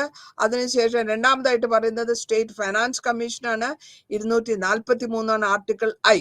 റിവ്യൂ ചെയ്ത് പഞ്ചായത്തിന്റെ ഫിനാൻഷ്യൽ പൊസിഷൻ കണ്ടുപിടിക്കുക. അതിനുശേഷം റെക്കമെൻഡേഷനോടുകൂടി ഗവർണറിന് ഡിസ്ട്രിബ്യൂഷനും ഡിറ്റർമിനേഷനും ലെവീസ്, ടാക്സ്, ടോള്, സ്റ്റേറ്റിനും പഞ്ചായത്തിനും ഗ്രാൻഡിന് എയ്ഡ് എത്ര എന്നുള്ളതൊക്കെ കൺസോളിഡേറ്റ് ചെയ്യണം എന്നുള്ളതാണ് പറയുന്നത്. ഇനി ഇത് കൂടാണ്ട് നമുക്ക് കുറെ വോളണ്ടിയർ പ്രൊവിഷൻസ് ഉണ്ട്. ഈ വോളണ്ടിയർ പ്രൊവിഷൻസ് എന്ന് വരുമ്പോൾ വോളണ്ടിയർ ആയിട്ട്, അതായത് സ്വയമേ സ്വന്തം ഇഷ്ടപ്രകാരം ചെയ്യുന്നതിനാണ് വോളണ്ടിയർ പ്രൊവിഷൻ എന്ന് പറയുന്നത്. ഈ വോളണ്ടിയർ പ്രൊവിഷനിൽ കൂടെ നമുക്ക് സ്റ്റേറ്റ് ലെജിസ്ലേച്ചറും കോൺസ്റ്റിറ്റ്യുവൻസീസും റിസർവ്സും ഗ്യാരണ്ടി ചെയ്ത് കൊണ്ടുവരാൻ എന്നുള്ളതാണ് ഉദ്ദേശിക്കുന്നത്. ഡെവല്യൂഷൻ പവേഴ്സ്, അതോറിറ്റിക്ക് കൊടുക്കുന്ന പവേഴ്സിനെയും അതിനെല്ലാം കോൺസ്റ്റിറ്റ്യൂഷൻ 11th ഷെഡ്യൂൾ കോൺസ്റ്റിറ്റ്യൂഷൻ ഇന്ത്യയുടെ 243G പരാമർശിക്കുന്നു. ഗ്രാൻഡിങ്, പണം കൊടുക്കുന്നത് പഞ്ചായത്തിന് 243H പരാമർശിക്കുന്നു. ഇതൊക്കെ കൊണ്ട് അവർക്ക് പല വിധത്തിലുള്ള അപ്രോപ്രിയേറ്റ് ടാക്സസും എല്ലാം എടുക്കാൻ പറ്റും. ഇത് കൂടാണ്ട് നമുക്ക് ഗ്രാമപഞ്ചായത്ത് ലെവലിലും കവർ ചെയ്ത് സ്മോൾ ഗ്രൂപ്പ് വില്ലേജ് പഞ്ചായത്ത് ലെവലിലും ഇന്റർമീഡിയറ്റ് ലെവലിലും ബ്ലോക്ക് പഞ്ചായത്തിലും ഡിസ്ട്രിക്ട് ലെവലിലും ഡിസ്ട്രിക്ട് ജില്ലാ പരിഷത്തിലും എല്ലാം ഓരോ സ്റ്റേറ്റിലും 20 ലക്ഷത്തിൽ കൂടുതൽ അത് പഞ്ചായത്ത് ലെവലിലേക്ക് കൊണ്ടുവരാനാണ് ഇന്റർമീഡിയറ്റ് ആയിട്ട് നമ്മൾ പരാമർശിച്ചു വരുന്നത്. കൂടാണ്ട് പാർലമെന്റിന്റെ പവറോടുകൂടി ഈ പ്രൊവിഷൻസ് ഒക്കെ ഷെഡ്യൂൾ ഏരിയാസിൽ ഒരു കോൺസ്റ്റിറ്റ്യൂഷൻ അമെൻമെന്റ് ഇല്ലാണ്ടും നീട്ടിക്കൊണ്ടു പോകാമെന്നും പറയുന്നുണ്ട്. അപ്പൊ ഇങ്ങനെ ഈ ഓരോ ആക്ടിന് എക്സ്റ്റൻഷൻ ആക്ട് എന്നാണ് അതിന് പറയുക. അതിന് എക്സ്റ്റൻ ആക്ട് PESA എന്ന് പറയും. അപ്പൊ അങ്ങനെയും കൊണ്ടുവന്ന് ഈ റിക്വയർമെന്റ്സിന് കൊണ്ടുപോകാം. ഇനി നമ്മൾ പരാമർശിക്കാൻ പോകുന്നത് ഈ പവറൊക്കെ ലോക്കൽ ബോഡിയിലേക്ക് എങ്ങനെ കൊണ്ടുവരാമെന്നാണ്. ലോക്കൽ ബോഡിയിൽ നമ്മൾ 73 അമെൻമെന്റ് പ്രകാരം 92 ഏപ്രിൽ 24 1993 വരുന്നു. ഇതിൽ പല വിധത്തിലുള്ള പവേഴ്സും റെസ്പോൺസിബിലിറ്റിനെ പറ്റി പറഞ്ഞിട്ടുണ്ട്. കോംപ്രിഹെൻസീവ് ആയിട്ട് 229 സബ്ജക്ട്സ് ആണ് പറയുന്നത്. അത് പലതുണ്ട്. അഗ്രികൾച്ചർ ഉണ്ട്, ലാൻഡ് റിഫോം ഉണ്ട്, ഇറിഗേഷൻ ഉണ്ട്, അഗ്രികൾച്ചർ ഉണ്ട്, ഫിഷറീസ് ഉണ്ട്, സോഷ്യൽ ഫോറസ്ട്രി ഉണ്ട്. അങ്ങനെ ഒരുപാട് ഏരിയാസിനെ നമ്മൾ കവർ ചെയ്ത് പോകുന്നുണ്ട് ഈ ഇതിൽ കൂടെ. ഇനി 74ാമത്തെ കോൺസ്റ്റിറ്റ്യൂഷൻ അമെൻമെന്റിൽ 92 അർബൻ ഗവൺമെന്റ്സിനെ പറ്റി പരാമർശിക്കുന്നു. ഇതിൽ കൂടെയും നമ്മൾ പരാമർശിച്ച് വരുന്നത് മുഴുവനും Nagar panchayat, municipal council, municipal corporation, larger area. ഇവിടെ ഓരോന്നിനെയും മുനിസിപ്പൽ ഏരിയനെ ഡിവൈഡ് ചെയ്ത് വാർഡാക്കി അതിൽ കൂടെ ഓരോ റെപ്രസെന്റേറ്റീവ്സിന്റെ കൊണ്ടുവരികയും ആ മെമ്പറിനെ ലോക്സഭാ മെമ്പറിലേക്കും സ്റ്റേറ്റ് ലെവലിലേക്ക് MP-ക്കും MLA-ക്കും കോൺസ്റ്റിറ്റ്യുവൻസീസ് കൊണ്ടുവരാനുള്ള ആ പരാമർശങ്ങളൊക്കെ ചെയ്യണമെന്ന് പറയുന്നു. സ്റ്റേറ്റ് ലെജിസ്ലേച്ചറിന് എംപവർമെന്റ് ചെയ്യാനും ഇലക്ഷൻ നടത്താനും ഉള്ള കഴിവുകളും അവർക്കുള്ള അധികാരങ്ങളും കൊടുക്കുന്നു. ഇനി നമ്മൾ നോക്കാൻ പോകുന്നത് പവേഴ്സിന്റെയും അർബൻ ലോക്കൽ ലെവലിലുള്ള ഡിസ്ട്രിബ്യൂഷനാണ്. ഈ അർബൻ ലോക്കൽ ഗവൺമെന്റിന്റെ എൻറ്റയർലി ഫ്രീ ആയിട്ടുള്ള ഗവൺമെന്റ് കൺട്രോളിലുള്ള സ്റ്റേറ്റ് മുനിസിപ്പൽ ക്രിയേറ്റിവിറ്റി ആണ് കൊണ്ടുവരുന്നത്. അതിൽ കൂടെ 243W, അതാണ് ഇന്ത്യൻ കോൺസ്റ്റിറ്റ്യൂഷനെ ഡീൽ ചെയ്യുന്നത്. ഫങ്ഷൻസും മുനിസിപ്പാലിറ്റീസും സ്റ്റേറ്റ് ലെജിസ്ലേച്ചർ കൊണ്ടുവരിക. ഇതിന്റെ ഓരോ നെസസറിയും ഫങ്ഷൻ ചെയ്യേണ്ടത് ലോക്കൽ ഗവൺമെന്റ് എന്ന ലെവലിലാണ്. പവേഴ്സ് പറഞ്ഞിട്ടുള്ള പവേഴ്സ്, അതോറിറ്റി, റെസ്പോൺസിബിലിറ്റി ഇത് 12ാമത്തെ ഷെഡ്യൂളിൽ കോൺസ്റ്റിറ്റ്യൂഷനിൽ പറയുന്നു. അതിൽ 18 സബ്ജക്ട് മാറ്റേഴ്സ് വരുന്നുണ്ട്. ഇഫക്റ്റീവ് ആയത് ജൂൺ 1-ാം തീയതി 1993 ഇത് ഇഫക്റ്റീവായിട്ട് വരുന്നത്. അപ്പൊ അങ്ങനെ ഇഫക്റ്റീവായിട്ട് വന്നതിന് ശേഷം ഒരുപാട് പിന്നെ ഡിസ്ട്രിക്ട് പ്ലാനിംഗ് കമ്മീഷൻ വരുന്നുണ്ട്. 243Z എന്നുള്ളതാണ് ഡിസ്ട്രിക്ട് പ്ലാനിംഗ് കമ്മീഷൻ കൊണ്ടുവന്നു. ആ 4-ൽ 3 ഭാഗം എന്നുള്ള ഡിസ്ട്രിക്ട് പഞ്ചായത്തും മുനിസിപ്പാലിറ്റിയും ചേർന്നിട്ട് ഡെവലപ്മെന്റ് പ്രോഗ്രാംസ്, ഡിസ്ട്രിക്റ്റിന്റെ ഡെവലപ്മെന്റ് പ്രോഗ്രാംസ് കൊണ്ടുവരണം. മെട്രോപൊളിറ്റൻ ഏരിയയിൽ കൂടെ ഇത് കൊണ്ടുവരാനാണ് ഉദ്ദേശിക്കുന്നത്. ഇനി ലോക്കൽ ഫംഗ്ഷൻ ബോഡീസിൽ വരുമ്പോൾ, ലോക്കൽ ആയിട്ടുള്ള ഫംഗ്ഷൻസ് വരുമ്പോൾ സ്റ്റേറ്റ് ഗവൺമെന്റ് എക്സിക്യൂട്ട് ചെയ്യുന്നത് നോ കോൺഫിഡൻസ് മോഷൻ വഴി ഏതെങ്കിലും ലോക്കൽ ബോഡീസ് ഡിസോൾവ് ആയാൽ ഈ ബോഡീസിന് സർക്കം ആക്ട് പ്രൊവിഷൻസ് കൊടുക്കണം. ഇതിൽ ഗ്രാമസഭ ഡെലിബറേറ്റ് ആയിട്ടുള്ള ഡിസിഷൻ ബോഡി ഉണ്ട്, പഞ്ചായത്തായിട്ടുള്ള ലെവിയും ടാക്സ് ലെവി ബോഡി ഉണ്ട്. ഇതിൽ കൂടി നമ്മൾ ഗ്രാമപഞ്ചായത്ത് മീറ്റിംഗ് കൂടെ ഷെഡ്യൂൾ കാസ്റ്റ്, ഷെഡ്യൂൾ ട്രൈബ്, OBCക്ക് ഇവരുടെ പഞ്ചായത്തിന്റെ പെർഫോമൻസ്, ഡ്യൂട്ടീസ് ഒക്കെ നോക്കാനും അതേമാതിരി തന്നെ അവർക്കും നല്ല ലെവലിലുള്ള പൊസിഷൻസ് വരുത്താനും ഉള്ളതാണ് നമ്മൾ പറയുന്നത്. അപ്പൊ ഈ ലോക്കൽ ബോഡീസിന് സഫീഷ്യന്റ് ആയിട്ടുള്ള ഫണ്ട്സ് ഇല്ലെങ്കിൽ, പ്രോഗ്രാംസ് ഇല്ലെങ്കിൽ സ്റ്റേറ്റോ അല്ലെങ്കിൽ യൂണിയൻ ഗവൺമെന്റിന്റെ സപ്പോർട്ടോടുകൂടി അവർക്ക് സ്പെസിഫിക് ആയിട്ടുള്ള സപ്പോർട്ട് കൊടുക്കുകയും മെജോറിറ്റി റവന്യൂ അങ്ങനെ കൊണ്ടുവരുന്ന സ്റ്റേറ്റ് ഗവൺമെന്റ് ഒരു വിധത്തിലും ഫിനാൻഷ്യൽ പ്രഷർ കൊടുക്കാണ്ട് ഇതിനെ കംപ്രസീവായിട്ട് ഒരു ലോക്കൽ സെൽഫ് ഗവൺമെന്റ് ആക്കി മാറ്റണമെന്നാണ് ഈ ചാപ്റ്ററിൽ പറയുന്നത്. ഇതോടുകൂടി ഈ ചാപ്റ്ററിന്റെ അവസാനം എത്തുകയാണ് നമ്മൾ. ഇങ്ങനത്തെ പരാമർശത്തിൽ കൂടെ ഗവൺമെന്റ് ഉദ്ദേശിക്കുന്നത് മുഴുവനും വെൽഫെയർ ഇഷ്യൂസ് ആണ്. നന്ദി, നമസ്കാരം.